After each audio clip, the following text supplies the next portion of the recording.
නිවන යනු හුදෙක් ප්‍රාර්ථනාවක් අධිෂ්ඨානයක් ධර්ම ග්‍රන්ථවල තිබූ ධර්ම දේශනාවල ඇසුණු අප හැමගේම එකම බලාපොරොත්තු වූවා. ඒ ඔබ වහන්සේ මුණගැහෙන්නට පෙරයි. ඒ ඔබ වහන්සේ සමග මේ ශුෂ්ක විපස්සනා භාවනා වැඩසටහනට සම්බන්ධ වීමට පෙරයි. සම්මා සම්බුද්ධ ශාසනයක් අපට හිමි වෙන්නේ මේ ගෝර වූ සසර කතරෙන් අත මිදීමටයි. ඒ සාන්ත පද අති උත්තම අජර අමර නිර්වාණ සාන්තිය සාක්ෂාත් කර ගන්නටයි. සාරා සංඛ්‍ය කල්ප ලක්ෂයක් මහා බෝසතාණන් වහන්සේ පෙරුම් පිරුවේ මේ බුද්ධ ශාසනයේ පුරාවටම ප්‍රතිපත්ති පුරන ඕනෑම ශ්‍රාවකයෙක්ට ශ්‍රාවිකාවක්ට මේ අග්‍රඵලය මනුස්ස ජීවිතයේදීම අත්පත් කර ගන්නටයි. මේ භාවනා වැඩසටහන නිසාවෙන්ම අපි රූප කොටස් නාම කොටස් පිරිසිඳ දැක්කෙමු. මේ ශරීරයේ ඇති නිස්සත්ත නිජ්ජීව ශූන්‍යභාවය හොඳින්ම අත්දැකෙමු. අවබෝධ කරගත්තෙමු. පුද්ගල සංඥාව බොහෝසේ දුරු වී බෙලහීන වී ගිය කල ජීවිතය තුළ ජීවත් වීම සැබවින්ම ඉතාමත්ම ලෙහිසි දෙයක් වූවා. ඉන්පසු පැමිණි පියවරේදී මේ ජීවිතයේදී මේ ආයතන 6ක් ඇසුරු කොටගෙන අවිද්‍යාව නිසා සංස්කාර එක්රැස් කර ගනිමින් මගේ අනාගත ජාතිය මමම හදාගන්න හැටි ඇත්තෙන්ම බිය උපදවන්නක් වුණා. සසර බය උපදවන්නක් වුණා.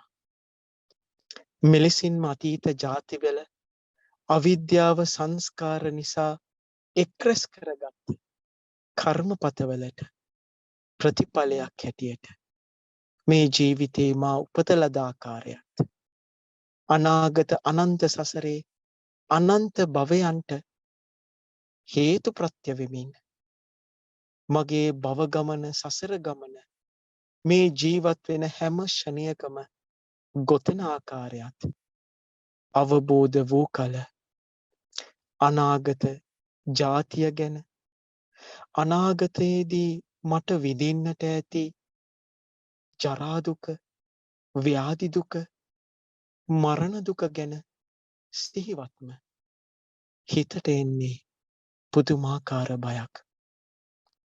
භාවනාවෙන් නැගිටින හැම වාරයකදීම මේ හිතේ පැවැත්ම අවබෝධ වී ඒ පැවැත්මට හේතු වන ඒ හේතුන් සොයා ඒව නැති කරන්නේ මම කවදාද යයි හිතට මේ අවශ්‍යතාවය උනන්දු ඇතිවන්නේ මේ ප්‍රතිපත්ති ශාසනය ඔබ වහන්සේට පින් සිද්ධ වන්නට අපි පූරණය කරන නිසාවෙන්මයි.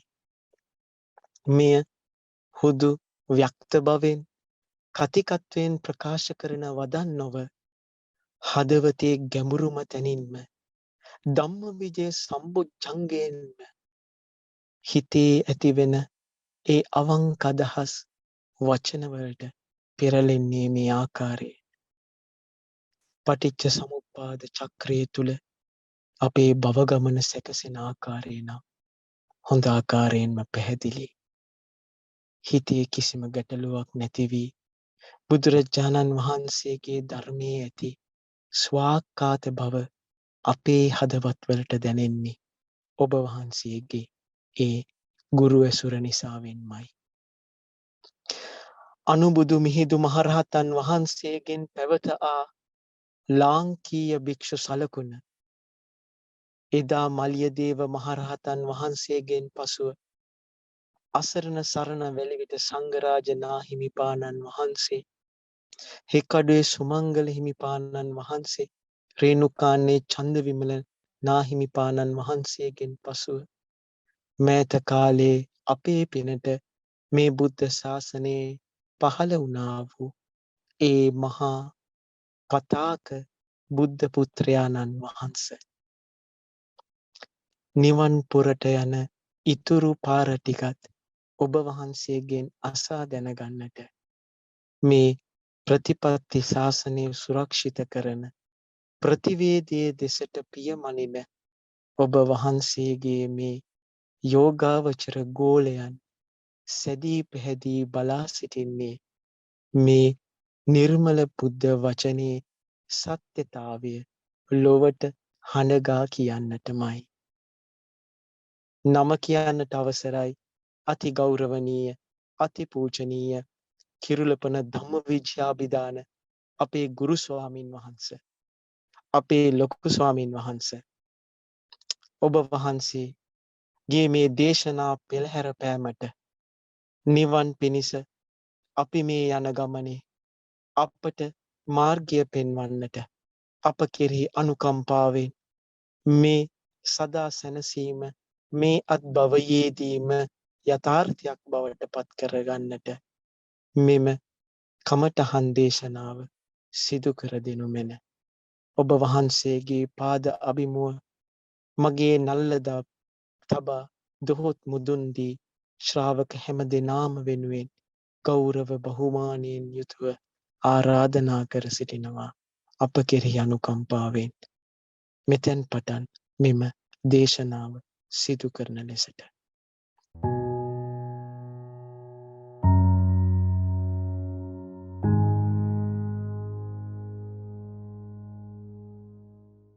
හොඳයි, හැම දිනෙකටම තෙරුවන් සරණ ප්‍රාර්ථනා කරනවා.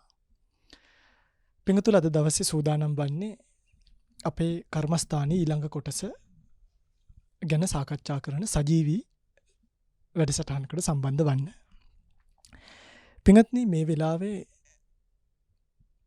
අද අපි කතා කරන්න යන මාතෘකාව තරමක් සුවිශේෂී මාතෘකාවක්. ඒ වගේම මෙතනින් පස්සේ පටිච්ච සමුප්පාදයේ කොටස් දැනගත යුතු ආකාරයෙන් සියල්ල අපි ඉවර කරලා ඉවරයි. එතකොට ඒ පටිච්ච සමුප්පාද දේශනාවේ අවසන් අංගය එකයි මම මෙතෙක් දවස් දේශනාවන් පටිගත කරපු දේශනාවන් ලෙසත් අවසාන දේශනාව සජීවී දේශනාවක් ලෙසත් ගත්තේ. පිංගුතුලට ලැබෙන්නේ නැති ටික වෙලාවකට කලින් පොඩි ලින්ක් එකක නෝට් එකක්. අන්නේ නෝට් එක මේ වෙලාවේ පිංගුතුලගේ අතේ තියෙන්න ඕනේ. මොකද සමහරු හිතනවා මේ දැන් පටිච්ච සමුප්පාද අංග මේක ගන්නකො. මේවා කල්පනා කරාම අර ඇත්තටම ස්පර්ශ සලායතන වේදනා තණ්හා ඒ දේවල් කොහොමත් ගැඹුරුයි. ඒක කතා කරන්න දෙයක් නෑ. ඒ දේවල් කොහොමත් ගැඹුරුයි. හැබැයි මේ ජාති ජරා දැන් අද අපිට තියෙන්නේ අපි අවිද්‍යාව කතා කරලා ඉවරයි. අවිද්‍යාව පත්‍ය සංකාරය ඉවරයි. සංකාර පත්‍ය විඥානං ඉවරයි. විඥාන පත්‍ය නාම රූප අපි දන්නවා. නාම රූප පත්‍ය සලායතනං දන්නවා. සලායතන පත්‍ය පස්සෝ දන්නවා. පස්ස පත්‍ය වේදනා දන්නවා. වේදනා පත්‍ය තණ්හා දන්නවා. තණ්හා පත්‍ය උපාදානං දන්නවා. සම්පූර්ණයෙන් දැනගත යුතු කියන්නේ මධ්‍යම ආකාරයෙන් දැනගත යුතු විදිහට. දැන් භව පත්‍ය ජාති. ඒක ගැන අර ගොඩක් අය ගන්න මේ සරලව. භව පත්‍ය ජාති ජාති පත්‍ය ජරා මරණ. සමහරු ඇත්තට මේක විග්‍රහ කරන්නෙත් නැති තරම්. ජාති පත්‍ය ජරා මරණන්නේ ආයෙක අපි දන්නවනි කියලා අතහරිනවා. හැබැයි මගේ පින්දුරට මම පොඩි කතාවක් කියන්නම්. දැන් අපි පටිච්චසමුප්පාද චක්‍රේ පටන් ගත්තට පස්සේ අවිද්‍යාවෙන් පටන් ගන්නවනේ. අපි අවිද්‍යාවෙන් පටන් ගන්නවා. පටන් අරගෙන සංකාර, විඥාන, නාම රූප, සලායතන, පස්ස, වේදනා, තණ්හා, උපාදාන, භව මෙන්න මෙතනින් අපි එනවනේ ජාතිය කියලා එකකට. මම මේක පොඩ්ඩක් චක්‍රයෙන් පිටර ගන්නවා. දැන් මේ භව ඉන්නේ. මෙතන ඉන්නේ භව. මෙතනින් එළියට අපි එනවා ජාතිය කියලා එකකට. භව පත්‍ය ජාති. මේක කම්ම භවනේ. උපපත්ති භවයි කම්ම භවයි කියලා මේක දෙකකට කැඩෙනවා. මේ උපපත්ති භවය තමයි මේක. මේක තමයි කම්ම භවය. පහුගිය දේශනාවල මේවා තියෙනවා. ජාති. දැන් ජාති පත්‍යය දැන් ජාතිය කියන තැන ආපහු අවිද්‍යාව දාන්න එපා. හරියම්. ජාතිය නිසා නැවත අවිද්‍යාව හට ගැනීමක් පේනවනේ. ඒකනේ මේ සංසාර චක්‍රය දැන් මෙතනින් ඉවර කරාට සම්භවಂತಿ කියලා ජාති පච්චය ජරා මරණං කියලා දැන් 1 2 3 4 5 6 7 මේක අංග 12ක් එනවා. ජාති පච්චය ජරා මරණං කියන එකත් එක්ක. ජාති පච්චය දැන් ඉපදීම නෙමේ කතා කරන්නේ. ඉපදීමත් එක්ක ඒකේ අවිද්‍යාව තියෙනවනේ. ඒ නිසා මේ සංසාර චක්‍රය නොසෙඳී නැවත නැවත පවතිනවා. මේක හරි සියුම් කාරණාවක්. මේක ඇහෙන්නේ නැහැ ඇත්තටම. මේක සාමාන්‍යයෙන් බාහිරේ ඇහෙනවා අඩුයි. ඒකයි මේ කාරණාව කියන්නේ. හරිම සියුම් සහ අවශ්‍යයි. අහගන්න. ජාති පච්චය අවිද්‍යාව කිව්වේ නැත්තේ ඇයි බුදුරජාණන් වහන්සේ? නැවත අවිද්‍යාව කියන්නේ මේ චක්‍රය පෙන්වන්නේ බෑ. ඇයි බුදුරජාණන් වහන්සේ මේක මෙතනින් නැවැත්තුවේ? ඇයිද මේක මෙතනින් නැවැත්තුවේ? මේ චක්‍රය පෙන්වන්නේ බෑ ආපහු ඉපදිලා යනවා කියලා. ජාති පච්චය අවිද්‍යාව කියපු නැති හේතුවක් තියෙනවා. මොකද ජාතිය නිසා ජරා මරණ වෙනවා. අන්නේ ජරා මරණ කියන දෙක වැදගත් පින්වතුනි. ජරා මරණ වැදගත්. මොකද අපි මේ පටිච්චසමුප්පාද චක්‍රයෙන් අපි මේවා හොයන්නේ ඇයි? අපි පටිච්චසමුප්පාදේ හොයන්නේ ඇයි කියන්නකෝ? හොයන්නේ ජරා මරණ තියෙන නිසා. ඒ කියන්නේ මේකේ ප්‍රධාන අංගයක් මේ. ජරා මරණ නැත්තම් අපිට මේ චක්‍රයෙන් ගැලවෙන්න අවශ්‍ය නැහැනේ. ජරා මරණ නැත්තම් අපි මොකටද මේ චක්‍රයෙන් ගැලවෙන්නේ? ඒ නිසා බුදුරජාණන් වහන්සේ මෙතනට අවිද්‍යාව දාන්න නැතුව ජාති පච්චය ජරා මරණං භව පච්චය ජාති පච්චය ජරා මරණං කියලා දෙකක් දැම්මා. ජරා මරණ. හරි? එතකොට ජරා මරණ පච්චය අවිද්‍යාවම දාන්න පුළුවන්ද? බෑ. එතකොට දේශනාවක් වෙන්නේ නැහැ නේ. ජරා මරණ නිසා අවිද්‍යාව කියන එක. අන්නේ නිසා බුදුරජාණන් වහන්සේ මෙතනට ඊළඟ කොටස් 5 බලන්න පින්වතුනි මේකේ හරි ලස්සන බුදුරජාණන් වහන්සේගේ දේශනාව දැම්මා. ජරා මරණ එක්ක මේ භවයේ මොනවාද තියෙන්නේ? දුක්ඛ, ශෝක, පරිදේව, දුක්ඛ, දෝමනස්ස, උපායාස මෙන්න මේවා දැම්මනේ. බලන්න ශෝකය. මොනවාද දැම්මේ? අපි ඒක ටිකක් පේන්න හිතාන් ලියාගමු. ශෝකය. ඔන්න දැම්මා. ඊට පස්සේ පරිදේවය. දෝමනස්ස මේ දොම්නස් බව. උපායාස. දැන් බලන්න පින්වතුනි මේ වගේ හැංගිලා තියෙන අර්ථය කෙනෙක් මේ ජීවිතේ ශෝක කරනවා නම් යම්කිසි උත්පත්තියක් නිසා එයා ශෝක කරන්නේ අවිද්‍යාව නිසා නෙමෙයිද? දැන් ශෝකය කියන්නේ මේ ද්වේෂයේ එක පැත්තක්නේ. එතකොට ද්වේෂ සිතේ ඇතුලේ තියෙනවනේ මෝහය කියන චෛතසිකේ. ඔන්න බලන්න මේකේ ගැඹුර. චෛතසිකේ. ඒ නිසා ඒ මෝහය කියන්නේ අවිද්‍යාවනේ. අන්න මෙතනින් පස්සේ පින්වතුනි ආපහු අවිද්‍යාව කියන එක දාන්න ඕනේ. ජාති පච්චය ජරා මරණං ජරා මරණ පච්චය ඒ කියන්නේ ජරා මරණ ශෝක පරිදේව ජරා මරණ පච්චය කියලා එකක් නෑ. හරිද? ජාති පච්චය ජරා මරණ ශෝක පරිදේව මේ ඔක්කොම එකට එන්නේ. එතකොට මේ ජරා මරණ කියන එකෙන් සංසාරය පෙන්නවා. මේ සංසාරේ තියෙන දුක සහ මේකෙන් ඈතර වෙන්න ඕනි විදිහ ශෝක පරිදේව දොම්නස් උපායාස කියන මේ වගේම පෙන්නවා. නැවත අවිද්‍යාව කියන එක මේකේ ගැබ් වෙලා තියෙන බව. අන්න අවිද්‍යාව නිසා ආපහු මොකද වෙන්නේ? අවිජ්ජා පත්‍ය ආයි සංකාර, සංකාර පත්‍ය ආයි විඥාන, විඥාන පත්‍ය නාම රූප. සසරේ නොසිඳී යනවනේ. ඒකනේ සංසාරේ යනු කුමක්ද? කන්දානංච පටිපාටේ ධාතු ආයතනානිච අබ්බෝචින්නම් වත්තමානා සංසාරෝති පෞච්චති. සසර කියලා කියන්නේ මොකද්ද? මෙන්න මේ ස්කන්ධයන්ගේ නොසිඳී පැවැත්ම. ඒකට කියනවා සසර කියලා. දැන් තේරුණාද මේ දෙකේ වටිනාකම? මේ දෙක ඇතුලේ තියෙන පිංගුතුනි හරි සොඳුරු රහසක්. ජාතිය නිසා අවිද්‍යාව තියෙනවනේ. මේ ජාතියත් එක්ක තියෙන මේ වගේ. ජාතිය නිසා ජරා මරණ ශෝක පරිදේව දොම්නස් උපායාස විතරක් නෙමෙයි හටගන්නේ. මෙතන තියෙන කාරණා කීපනේ 1 2 3 4 5 6යි. දුක්ඛ දෝමනස්ස. මෙතනට තව එකක් එනවා දුක්ඛ කියලා. එතකොට 7 එනවා ගන්නට. පරිදේව දුක්ඛ දෝමනස්ස. මේ 7 විතරක් නෙමේ ජාතියත් එක්ක ඇති වෙන්නේ. මේ 7ත් එක්ක සත්ව సంతානියක යම් ධර්මතාවයක් ඇති වෙනවා නම් අවිද්‍යාව කියන එක මෙතන තියෙනවා. දුක ඇති වෙන්නේ ඒ නිසා, පරිදේව ඇති වෙන්නේ ඒ නිසා, දොම්නස් ඇති වෙන්නේ ඒ නිසා, උපායාස ඇති වෙන්නේ ඒ නිසා, ශෝක ඇති වෙන්නේ ඒ නිසා, අන්න ඒවත් එක්ක సంతානගතව තියෙන අවිද්‍යාවත් එහෙනම් ජාතිය නිසා ඇති වෙන ධර්මතාවයක් බව දත යුතුයි. එතකොටයි මේ සංසාර චක්‍රය, මේ පටිච්ච සමුප්පාදය අකණ්ඩව නොසින්දී වෘතයක් විදිහට කැරකි සත්වයට උත්පත්තිය ලබා දෙන්න කියන එක ඔන්න යෝගාවචරයට තේරුම් ගන්න පුළුවන්. පැහැදිලිද? හොඳයි. මේ දේශනාව කරා නෙමෙයි. මේ දේශනාවට පූරිකාවක් දුන්න විතරයි. මේක එතකොට මේ දෙක අතහැරලා බෑ පින්කුතුනි. මොකද මේ සත්වය පටිච්චසමුප්පාදය සහ සියලු දේවල් ඉගෙන ගන්න. මතක තියාගන්න. අපි ඔබ සියලු දෙනාම මම මහාන වෙන්නේ ඕගොල්ලෝ මේ බණ අහන්නේ. අද ඕගොල්ලෝ මේ වැඩසටහනට එන්නේ. ඕගොල්ලෝ මේ සසරෙන් එතර වෙන්න හදන්නේ. දන් දෙන්නේ, පින්කම් කරන්නේ. මේ පැත්තේ තියෙන අංග 11 ප්‍රශ්නයක් නිසා නෙමෙයි. අවිද්‍යාව, සංකාර, විඥාන, නාම රූප ඒවා අපිට වැඩක් නැහැ. ඒවා අපිට වැඩක් නැහැ.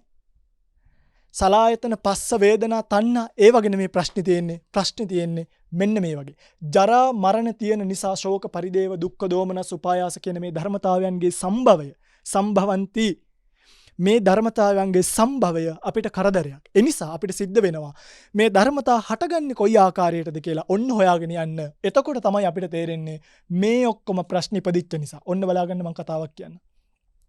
දැන් ඔබට තියෙනවා ලෝකේ ප්‍රශ්නයක්. ඔයගොල්ලෝ හිතන්නකෝ අපිට යම්කිසි මොනවා හරි හානියක් තියෙනවා මේ ලෝකේ. අපි තුමු වසංගතයක් හැදෙලා සත්වය මැරීගෙන යනවා.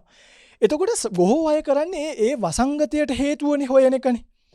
වසංගතයට හේතුව හොයනවා. මොකද්ද මේ වසංගතයට ඇති වුනේ හේතුව? වසංගත හේතුව. හැබැයි බුද්ධ ශ්‍රාවකයා කරන්නේ මේ වසංගතයට හේතුව හොයලා මේකට ප්ලාස්ටරයක් ගන්න එක නෙමෙයි. මේ වසංගත තත්වයන් ඇති වෙන ස්කන්ධ ජීවිතය මේ ස්කන්ධ ලැබුණේ සංසාරේ ආපු නිසානේ, ජාතිය නිසානේ. ඔන්න ඉපදුන නිසානේ මේ ඔක්කොම පෝලිං වල ඉන්නයි, අරව කරන්නයි, ගුටි කන්නයි, බැනුම් අහන්නයි, කුණු නාන්නයි මේ ඔක්කොම ඉපදිච්ච නිසා. නැතුව මේ වෙන හේතු ගේන්න එපා. මට මේ ඔක්කොම ප්‍රශ්න ඔබව කසාද බැඳ නිසා නැහැ. මේ ඔක්කොම ප්‍රශ්න ඉපදීම නිසා. ඉපදුනේ නැත්තම් මොන එකක්වත් නැහනේ. මට මේ ඔක්කොම ප්‍රශ්න අර වාහනේ වික්ක නිසා නැත. මේ ප්‍රශ්න ඔක්කොම උඹෙන් මං ණයක් ගත්ත නිසා නැත. මේ ප්‍රශ්න ඔක්කොම මම නිසි කාලෙදී හරියට ඉගෙන ගත්තේ නැති නිසා නැත. මේ ඔක්කොම ප්‍රශ්නේ තමයි ජාතිය. ජාතිය තමයි මේවට හේතුව. මරණය. දැන් අපි මරණ වාර්තාවේ ලියනවා මරණයට හේතු. මොකද්ද මේ මරණයට හේතුව කියලානේ. එතකොට බලන්න දිය වැඩියාව, කොලෙස්ටරෝල් වැඩි වෙලා, ප්‍රෙෂර්, heart attack මොකක් හරි හේතුවක්. හැබැයි හරිනම් ওই වාර්තාවේ ඇත්තටම ලියන්න ඕනේ පින්වතුනි මරණයට හේතුව මොකක්ද දන්නවද? මරණයට හේතුව මගේ රත්තරන් පින්වතුනි ඉපදීම නෙමෙයිද බලන්න. ඉපදුන නිසානේ මගේ පින්වතුනි මැරෙන්නේ. උප්පත්තිය සහේ වේදම් මරණං ආගතං සදා. අර ආසන්න හේතුව. එයාගේ ජීවිතින්ද්‍රිය සිඳෙන්න ආසන්න හේතුව තමයි ඕගොල්ලෝ ගේන ලෙඩේ. හැබැයි මිනිස්සයා මැරෙන්නේ පින්වතුනි ඉපදීම නිසා. එහෙනම් ජාති පච්චය ජරා මරණ. මම බයිසිකලෙන් වැටිච්ච නිසා තමයි දත වැටුනේ. නැත. දත කියන්නේ ජරා ජීරන්තා කණ්ඩිච්චං පාලිච්චං ජරාවටපත් වෙන එකක්.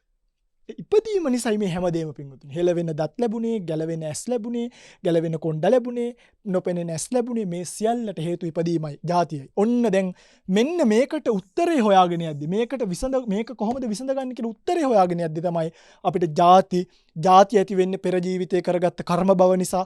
කර්ම භව ඇති උනේ අපි දැන් උපාදාන නිසා, උපාදාන ඇති උනේ තණ්හාව නිසා. මේක අනිත් පැත්තට. පටිසම්පද අනිත් පැත්තට. අවිජ්ජා නිරෝධෝ සංකාර. දැන් අපි කතා කරේ අවිජ්ජා පත්‍ය සංකාර. සංකාර පත්‍ය විඥාන. විඥාන පත්‍ය නාම රූප. හේතුව මේ සංසාර චක්‍රය හටගන්න හේතුව උඩට. දැන් අපි මේක අනිත් පැත්තට කල්පනා කරොත් පින්වතුනි මරණයට හේතුව ජාතියයි. ජාතියට හේතුව කර්ම භවයයි. ගිය පාර රැස් කරපු කර්ම භවයට හේතුව උපාදානයි. බලන්න උපාදානයට හේතුව තණ්හාවයි. තණ්හාවට හේතුව ස්පර්ශයයි. මේ වේදනාවයි. වේදනාවට හේතුව ස්පර්ශයයි. ස්පර්ශයට හේතුව ආයතනයි. ආයතන පහළුනේ නාම රූප නිසා, නාම රූපාවේ විඥාන නිසා, විඥානාවේ පූර්ව සංස්කාර නිසා, පූර්ව සංස්කාරාවේ පූර්ව අවිද්‍යාව නිසා. මේ චක්‍රයමයි.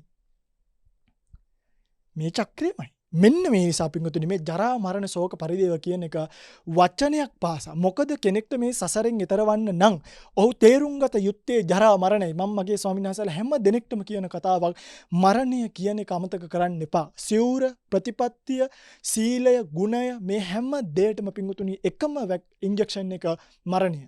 ඔබ මැරෙනවා කියලා දන්නවනම් ඔබට මනුෂ්‍ය ධර්ම ඉක්මවන්න බෑ. ඔබට මරණය කියන කමතක වෙච්ච ගමන් ඔබ පන්සිල් රකින්න මේ පිළිවෙත් පුරන්න ඕනේ නැහැ, හුරු කරන්න ඕනේ නැහැ. තමන් මැරෙනවා කියලා හොඳට දැනගන්න. පන්සිල් රැකිනවා පින්වතුනි. හරිද? එනිසා මරණය කියන එක ඉතා වැදගත් සාධකයක්. මේවා ගැන හරියට අකුරෙන් අකුර මොකක්ද බුදුරජාණන් වහන්සේ දේශනා කළේ කියලා විස්තර සහිතව දැන ගැනීම ඒ නිසා වැදගත්. මේ දේශනාවද ටිකක් වෙලා ගන්නවා මම කරන්න. මම ඔබට එවපු නෝට් එකත් එක්ක මම මේ නෝට් එක සම්පූර්ණයෙන් පැහැදිලි කරනවා. ඊට පස්සේ ඔයගලන්ට පුළුවන් ඔය නෝට් එක මොකද මේ දේශනාව නැවත නැවත අහන්න බෑනේ හැමෝටම වෙලා ගොඩක් යනවා. හැබැයි නෝට් එක කියවනකොට කියපුවා මතක් වෙනවා. ඒ නිසා ඔය නෝට් එක හරහා නෝට් එක අතට අරගෙන මමත් අතට අරගෙන ඔබට ඔය නෝට් එක through මේ වචනින් වචන මොනවාද මේ ලියලා තියෙන්නේ කියන එක පින්වතුනි පැහැදිලි කරනවා. තේසං සත්තානං තම්මා සත්තනිකායේ හරි චුති චවනතා ඔහොම කියලා තියෙනවනේ. හරි ලස්සනට කියලා දෙනවා පින්වතුනි. ආදේවනා පරිදේවනා මොනවාද මේ කියලා තියෙන්නේ කියලා හරියට අර්ථය විග්‍රහ කර ගැනීම තමයි අද දේශනාවේ ප්‍රමුඛ පරමාර්ථය.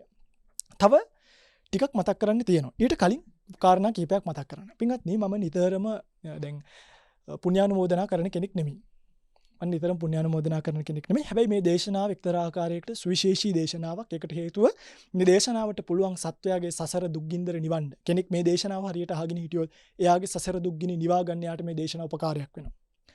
ඒ නිසා මම මේ අවස්ථාවක් කරගන්නවා. බොහෝ දායක පින්වතුන් නොයෙක් ආකාරයෙන් දානමාන ප්‍රත්‍යපහසුකම් පුංචි දේවල් පවා සොයලා බලලා නොයෙකුත් විදිහට කටයුතු කරනවා.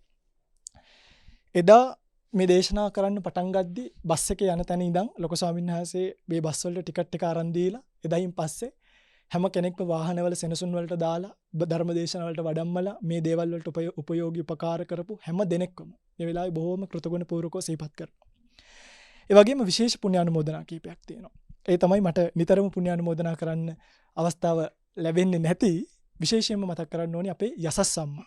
මේ අවුරුද්දෙම ඔබට මේ Zoom program ටික කරන්න Zoom package එක මට මතකයි රාත්‍රී 11 මාරට විතර අවදි වෙලා එහෙන් පුංචි මැසේජ් එකක් නිසා අම්මා මේ Zoom package එක අරන් දුන්නේ. අදටත් මම පුණ්‍යානුමෝදනාය කියලා වචන මාත්‍රයක්වත් ලිව්වේ නැහැ. නමුත් කිසිම සැලවීමක් නැති සැබෑ බුදුරජාණන් වහන්සේගේ ධර්මය අනුගමනය කරන ශ්‍රාවකයන් නිසා කිසිම අපිට අපහසුාවක් නැහැ. ඒ නිසා මේ අවස්ථාවක් කරගන්නවා යසස් අම්මට පුණ්‍යානුමෝදනා කරන්න. ඒ වගේම ඔබට මේ දේශනා කරන්න මේවා මෙච්චර පැහැදිලිව කරන්න කරලා ආපහු දාන්න අපිට සාමාන්‍යයෙන් ටිකක් මොනවද අපි කියන්නේ උපකරණ අවශ්‍ය වෙනවනේ. හැබැයි අපි මේ උපකරණ කිසිම එකක් ඔයගොල්ලෝ දැකලා ඇති.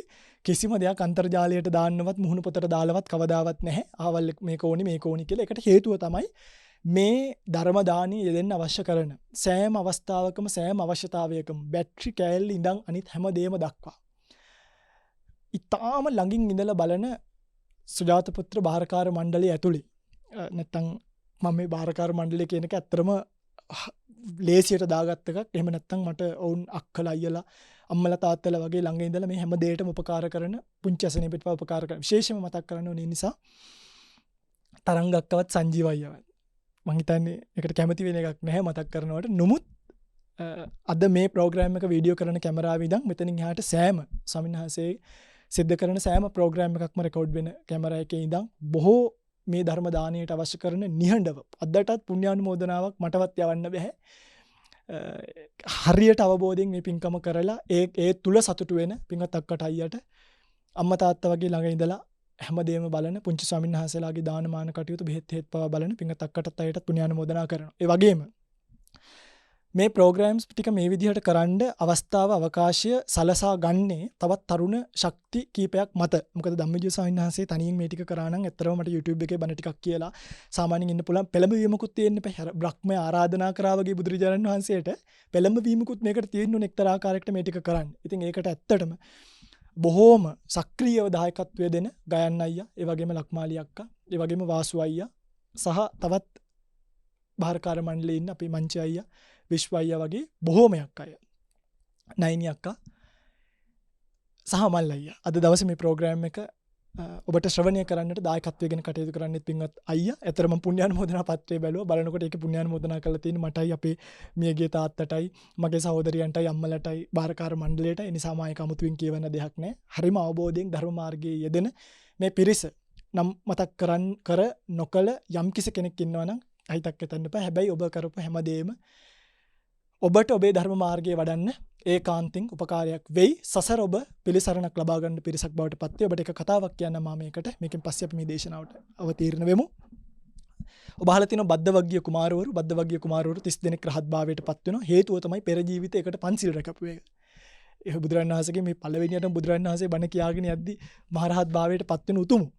ඉතින් එහෙම කල්යාණ මිත්‍ර භාවයක් වුන්ට සසර ලැබුණා නම් ඇත්තටම මට ඔබට කියන්න තියෙන එකම දේ හැම දෙනෙක්ටම මේකට එක ප්‍රත්‍ය වලින් වතුර බිඳුවකින් හිනාවකින් හෝ ස්වාමීන් වහන්සේලාගේ ප්‍රතිපදාවටත් මේ ධර්ම දානයටත් මට පුද්ගලිකව නෙවෙයි මේ ධර්ම දානිය වලටත් මේ සාසනික කටයුත්ත කරගෙන යාමටත් සිනහාවකින් හෝ උපකාර දැක්වූ ඔබ සියලු දෙනෙක්ටම වගේම අපේ ඩිලූෂි අම්මලා මෙතන මේ ප්‍රෝග්‍රෑම් වල ඇති මේ බෝඩ් පූජා කරපු අපේ ජේසන් අයියලා හැමදේම පුංචි තැන ඉඳන් බලලා සත්කාර උපකාර කරා මහේෂි අක්කලා.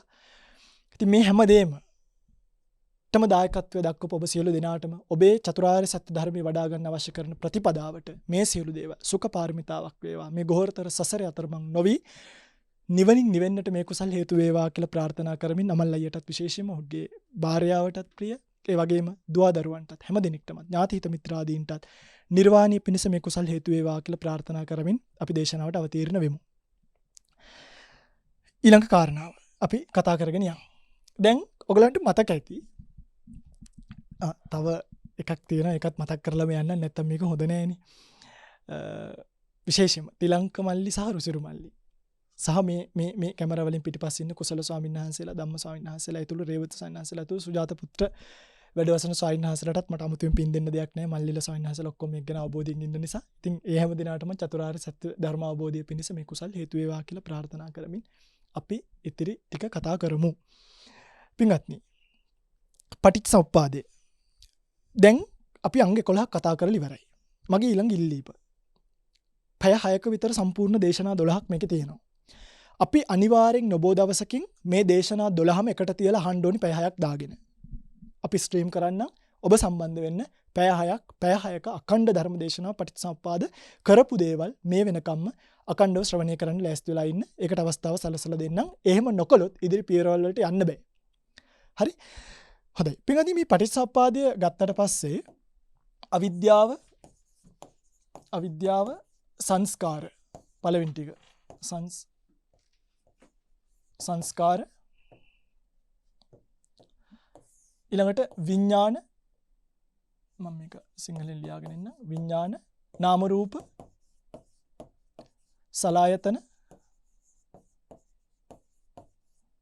ස්පර්ශ වේදනා ඊළඟට තණ්හා උපාදාන භව.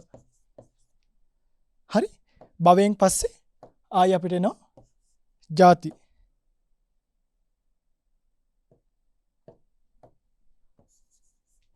ජාති ජරා මරණ. ඔකට පටිච්චසමුප්පාදේ.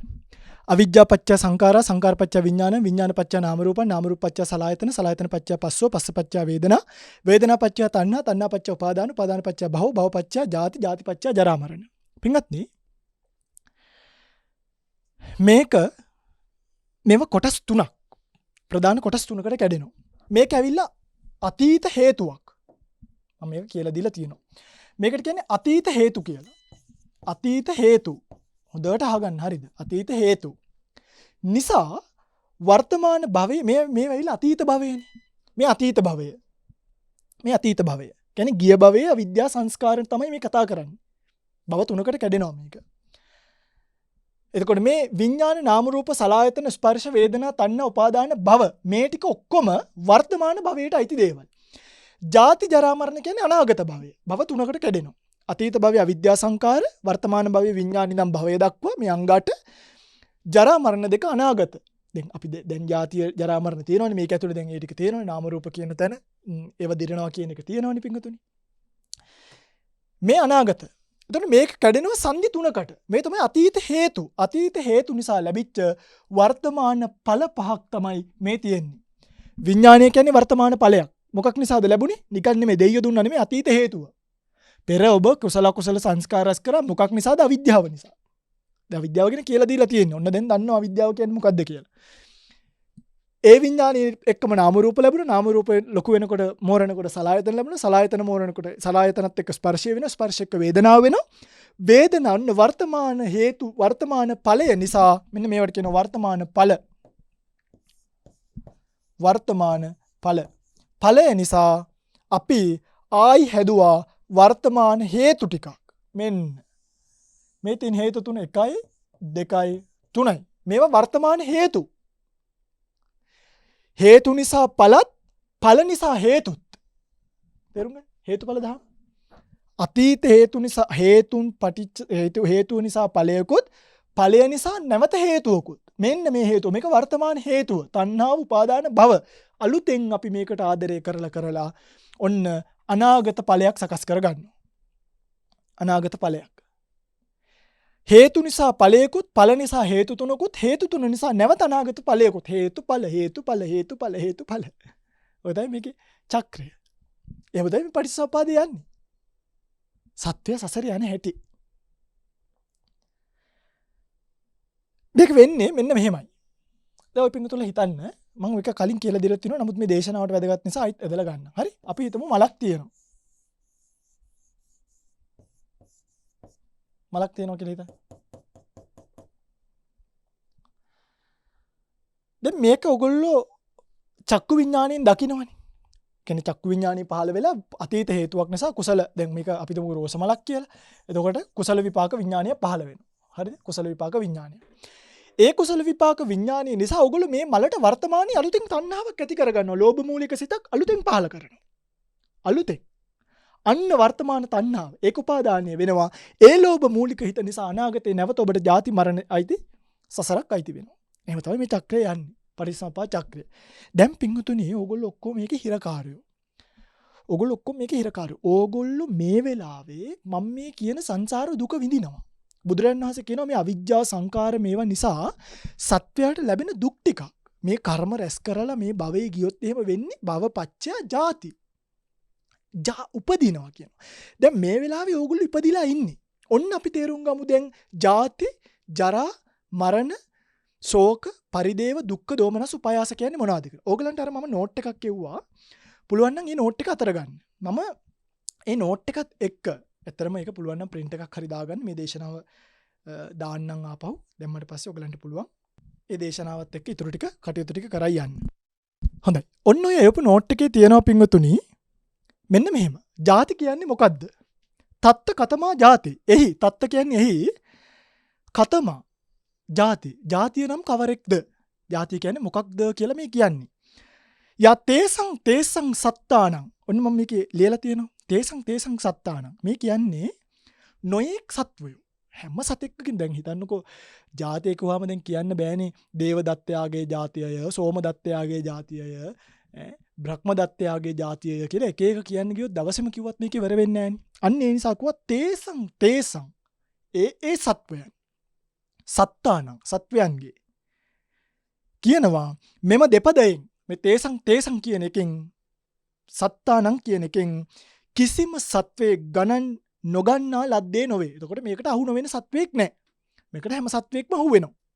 ඒ තමයි මේ කතාව. තේසං සත්තානං තම්හි සත්ත නිකායේ මේකෙදි වෙනස් කරනවා සත්ව කොටස්වල, සත්ව රාශිවල, සත්ව සමූහවල පැවතුම්. තේසං සත්ත නිකායේ ඒ නිකායවන් වල ඒ සත්වයන්ගේ ඒ කොටස්වල. එහෙම කියනවා මේකේ. හිතන්නකෝ දැන් මිනිස්සයෝ. ඒතර බ්‍රාහ්මණ කුලේ ඉන්න පුළුවන්, ඒගොල්ලන්ගේ පැවතුම් වෙනස් රොඩි කුලේ ඉන්න පුළුවන්. අන්න කියනවා ඒ සත්වයන්ගේ ඒ සත්වනිකායන් වල මේ පාලි වචන හරි ලස්සනයි. එතකොට පාලි වචනේ ගත්ත ගමන් අපිට ඊටු ටික තේරෙනවා. අන්න කියනවා යා තේසං සත්තානං තම්හි සත්වනිකායේ ಜಾති සංජාති ඔක්කාන්ති අබිනිබ්බති. බලන්න මේ කියන්නේ මොකද්ද කියලා. ಜಾති සංජාති අපි බලමු මොනවද කියන්නේ කියලා. ಜಾති සංජාති ඔක්කාන්ති අබිනිබ්බති.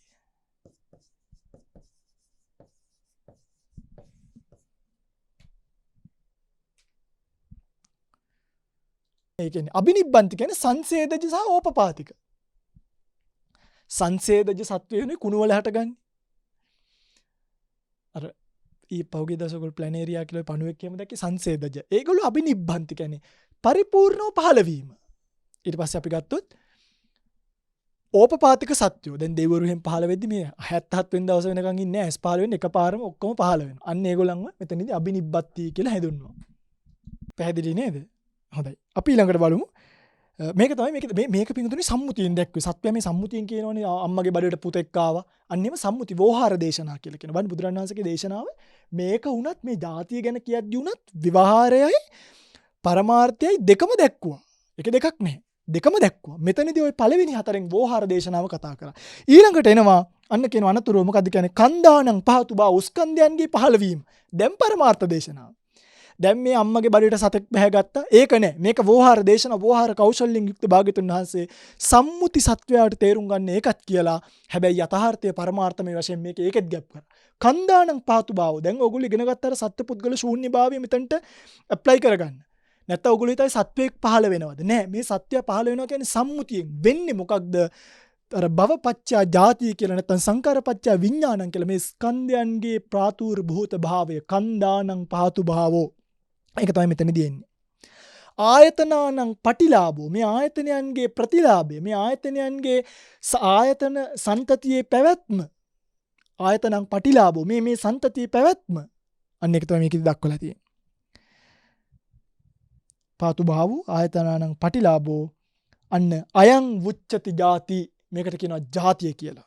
එහෙම දක්වලා තියෙනවා. අයං උච්චති ජාතිය කියන්නේ මේක විවහාර වශයෙන් සම්මුති වශයෙන්ුත් පරමාර්ථමය වශයෙන්ුත් පිංගුතුනි දේශනා කරපු බුදුරජාණන් වහන්සේට මෙතනදී අවසානයේදී උන්වහන්සේ දක්වනවා මෙන්න ජාති සංජාති ඔක්කාන්ති අබිනිබ්බන්ති කන්දානං පහතු භාව ආයතනම් පටිලාභෝ අයං වුච්චති ජාති මෙන්න මේකට ජාතිය කියනවා. ඒක තමයි ජාතිය. දැන් ජාතිය ප්‍රශ්නයක් වෙන්නේ කොහොමද? ජාතිය දුකක්. ජාතිය දුකක්නේ. ජාතිය දුකක් වන තැන් කීපයක් තියෙනවා. ඒක තමයි මම ඔයගලන්ට එක පැහැදිලි කරොත් එහෙම අපි දන්නවා දැන් ජාතිය කියන එක අපාය සත්වයාට කොහොමද දුකක්නේ. අපි මේක තේරුම් ගන්න ඕනේ. ඔන්න අපිට වෙන ප්‍රශ්න. මෙන්න අපි ඔන්න ඕගොල්ලෝ ධර්මයේ හැසිරෙන හේතු ලියා ගන්න. කවුරු හරි ඇහුවොත් අපි ධර්මයේ හැසිරෙන්නේ ඇයි? මෙන්න මේවයි හේතු. ජාතිය කියන්නේ දුකක්. අපාය කොහොමද ප්‍රකටයි?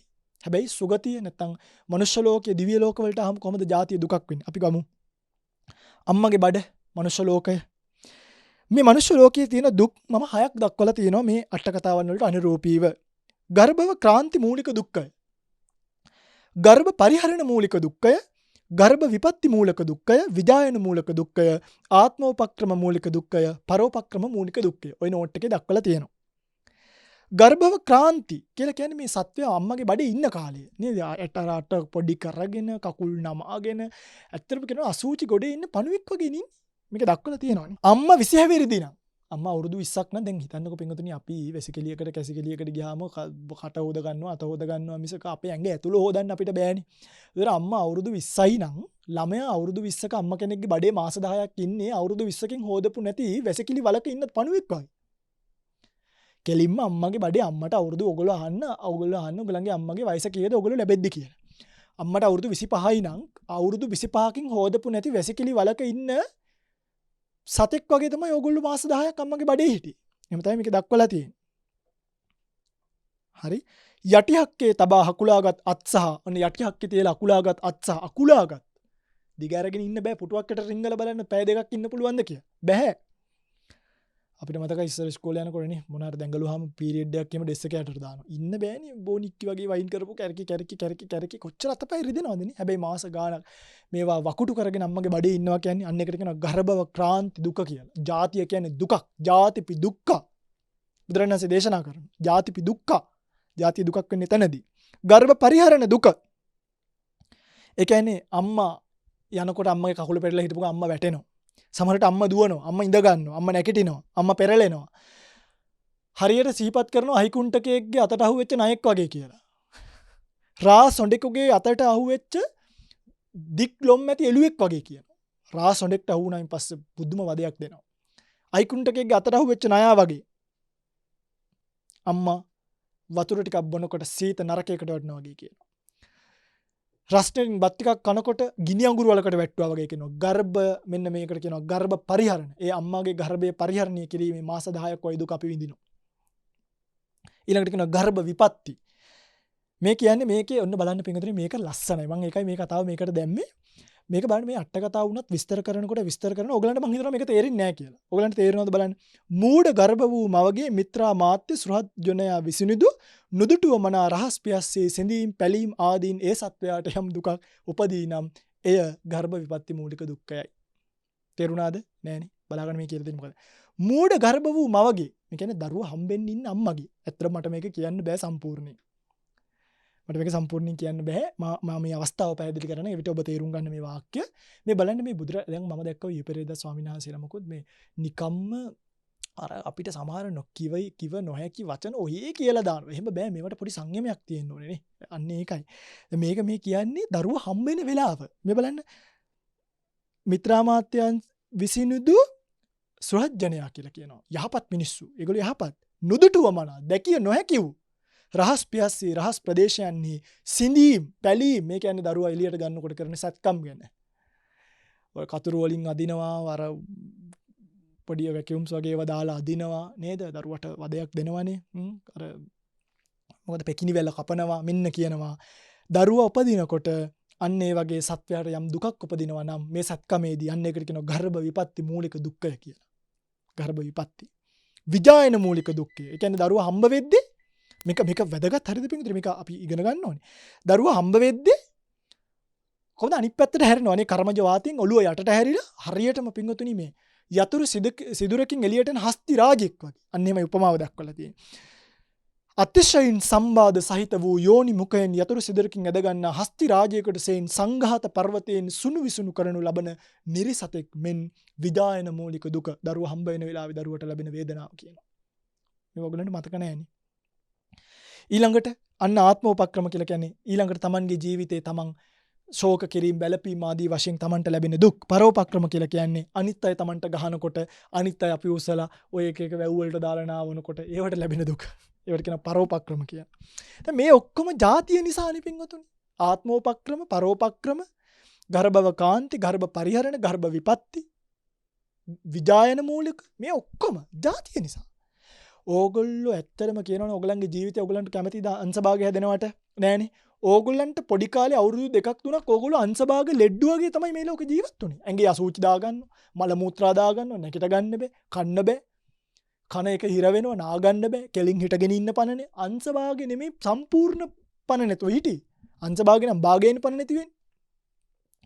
ඕගොල්ලෝ අවුරුදු 3ක් 4ක් යනකම් හැකරැල්ලෝ කාලා මීයෝ කාලා කාසි ගිලලා ඒවා හිර වෙලා පුළුන් ගිලලා කටු හපලා කටු විකලා පුච්චගෙන අංශභාග ලෙඩ්ඩු වගේ තමයි ඔයගලන්ගේ ජීවිතය ඔයගොල්ලෝ වැඩි කාලයක් ගෙවුවේ. මේකට කියනවා ජාතිය දුකක් කියලා. මෙන්න මේ පරියායෙන් ජාතිය කියන එක දුකක් බවට පත් වෙනවා. බලන්න මේ ඔක්කොම ලැබෙන්නේ මොකක් නිසාද? භවපච්චා ජාති. පෙර ජීවිතේ කර්ම රැස් කරපු නිසා තමයි ඔයගලන්ට මේ ජීවිතේ එහෙම දුකක් විඳින්න වුනේ. පෙර ජීවිතේ කර්ම නිසා. අවිද්‍යාව නිසා තෘෂ්ණාව, අවිද්‍යාවයි තෘෂ්ණාවයි ප්‍රධාන හේතු දෙක. අවිද්‍යා තෘෂ්ණා දෙක මුල් වෙලා කර්ම රැස් කරන ලදුව ඔන්න ඔයගොල්ලෝ ජාති දුක වින්දා. දැන් ඔන්න වින්දා දැන් මේ පාර. හරි දැන් ඊට පස්සේ ඉවර නෑ. තාම ජාති දුක කියන එක ඉවර නෑ. ඔයගොල්ලෝ හිතන්න එපා ඉවරයි කියලා. ආත්මෝපක්‍රම දුක. දැන් ඔයගොල්ලෝ කරන ශෝක, වැළපීම්, පරිදේවන මේ හැම එකක්ම තමන්ට වද වන්දනා කරන කල්වල තමන් වෘත සමාදාන. එතකොට පැවිදි පිළිවෙතක් වුණත් පුරන්න වීම දුෂ්කරව පිංගුතුනි ලේසි නෑ. පිණ්ඩපාත යන්නේකුණ. ඒවා ඔක්කොම මේ ජාතිය නිසා හටගත්ත දුක් අපිට හිතිලා තියෙනවා. කකුල් දෙක රිදෙනකොට, හොරහිස් පතු රිදෙනකොට ඉපදිච්ච නිසානේ මේ මලකෝලන් ඔක්කොම අතු ගන්නකොට අපිට හිතලා තියෙනවා අතේ කරකට එනකොට මේ ඉපදිච්ච නිසානේ මේක ආයි නම් ඉපදුනොත් ආයි කැල ඇතු ගගා ඉන්න වෙන්නේ කියලා. ඉවර නෑ. ජාති දුක ඉවරයි කියලා සමහරව හිතන්නේ. ජාතිය නම් දැන් ඉවරයි, දැන් තියෙන ජරා මරණ නෑ. ඔබ ජාති දුකින් මේ වෙලාවෙත් පීඩා විඳිනවා. මේ වෙලාවෙත් ඔබ පීඩා විඳිනවා. ඉවර නෑ. බත් කටක් හොයන්න, බත් කටක් කන්න, එළවලු ටිකක් ගන්න, ඇවිදින වාරයක් පාසා ඔබ කරන්නේ මේ ජාති දුකින් පීඩා විඳින එක. හොඳට මතක තියාගන්න. හැමදේම රැකියාව කරන එක පවා ඉපදුන නිසායි කන්න දෙන්න වෙලා තියෙන්නේ. කන්න දෙන්න නම් රැකියාව කරන්න ඕනේ. මේ හැමදේම ජාතිය නිසා මූලික වෙච්ච දුක්. විභාග, රැකියා සියල්ල ජාතිය නිසා. ඒ අතරතුර අනිත් අය ගහනේවා. අනිත් අය දැන් හිතන්නකෝ අපිට පාඩුවේ පාර යන්න බෑනේ, වෙන අය වාහනේ නවත්තනවා, ගහන්න දෙනවා, පුච්චන්න දෙනවා, ගෙවල් හොරකම් ගෙවල් ගිනි තියන්න දෙනවා, හොරකම් කරන්න දෙනවා. මේ ඔක්කොම පරෝපක්‍රම මූලික දුක්. ඒවත් මේ ඉපදීම නිසා. අන්නේ ඔක්කොම ඉපදීම කියන ගොඩට දාන්න. දැක්කද? මේක තේරුම් ගැනීමේ වචන තේරුම් ගැනීමේ තියෙන වාසිය පේනවද? අපි දැන් නොදන්න දේ ඔයගොල්ලෝ හිතන්නේ ජාති දුක ඉවරයි, අපි ඉපදිලා ඉවරයිනේ. මතක නැද්ද ජාති දුක? මතක වෙන්න දෙයක් නැහැ. මේ වෙලාවේ ජාති දුකේ කොටසක් අපි විඳිනවා. අන්න ඒක හොඳට මතක තියාගන්න. ඊළඟ තමයි ජරා. තත්ත කතමා ජරා. ජරාව කියන්නේ මොකද්ද? තේසං සත්තානං තම්හි සත්තනිකාය. දැන් ඒ ටික විස්තර කරන්න ඕනේ නෑනේ. ජරා ජීරණතා කණ්ඩිච්ඡං පාලිච්ඡං වලිත්තචතා ආයුනෝ සංහානි ඉන්ද්‍රියාණං පරිපාකෝ අයං උච්චති ජරා. අන්න එහෙම දක්වනවා. ජරා ජීරණතා.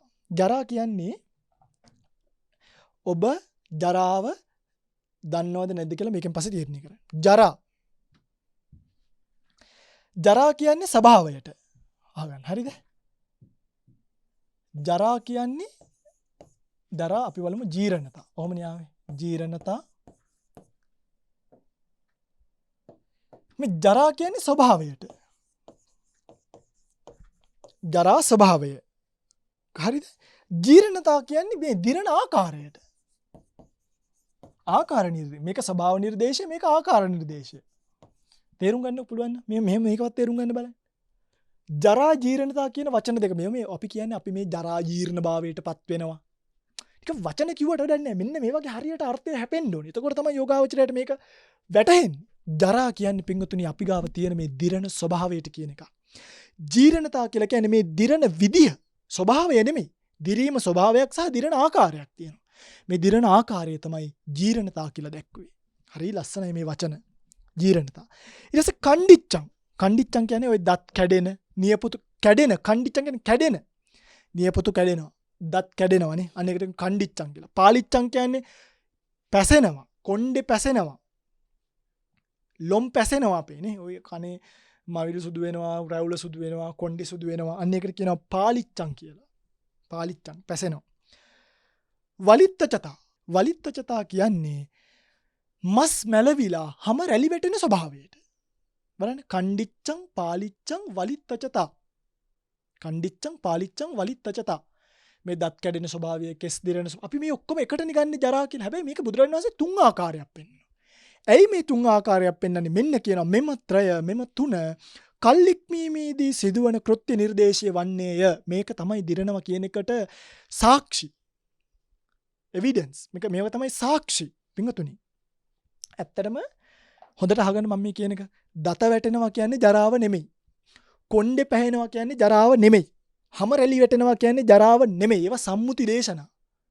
අපි වුණත් කියන්නේ වයසට යනවා ජරාවටපත් සම්මුති දේශනා. මේ පටිච්ච සමුප්පාදයටදී ඒ සුරංගනා කෑල්ලෙන් අවබෝධ කරගන්න බෑ මේක. දත් වැටෙන එකට නෙමෙයි ජරාව කියන්නේ. ජරාව නිසයි දත් වැටෙන්නේ. මල පරවෙන එකට නෙමෙයි අනිත්‍ය කියන්නේ.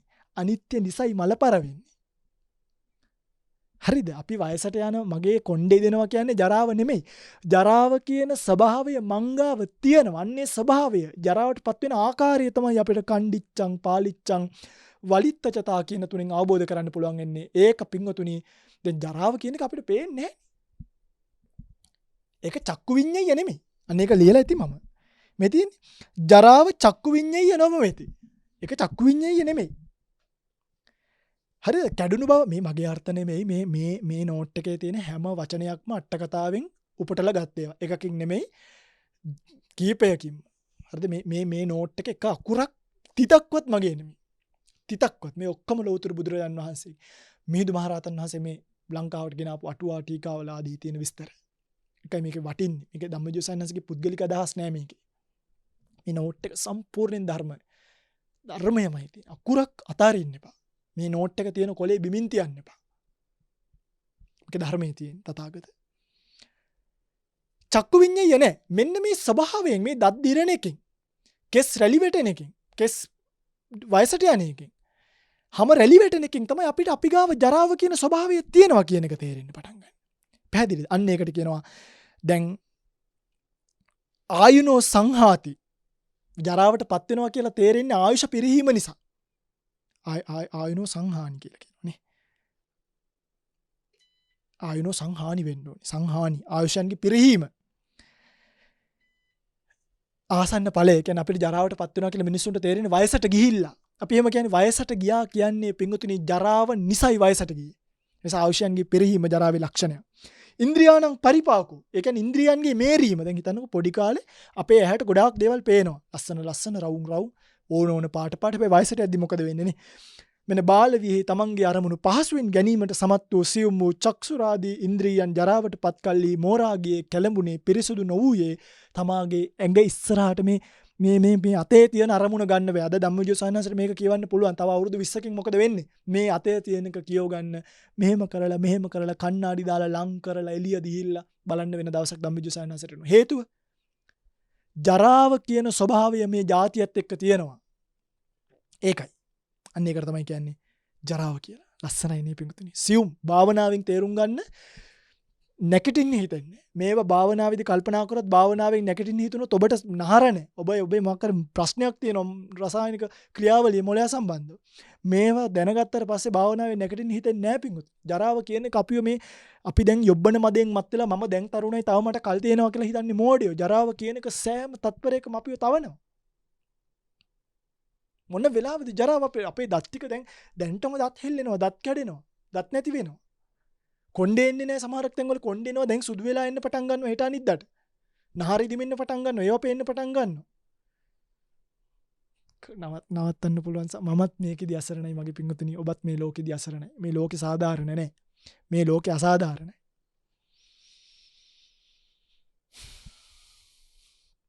මේක අපි ඔක්කොම පොදු ධර්මතාවයක්. මුකුත් කරන්න බෑ. සමාව වෙන්න. මේක ඇතුලේ මුකුත් කරන්න බෑ.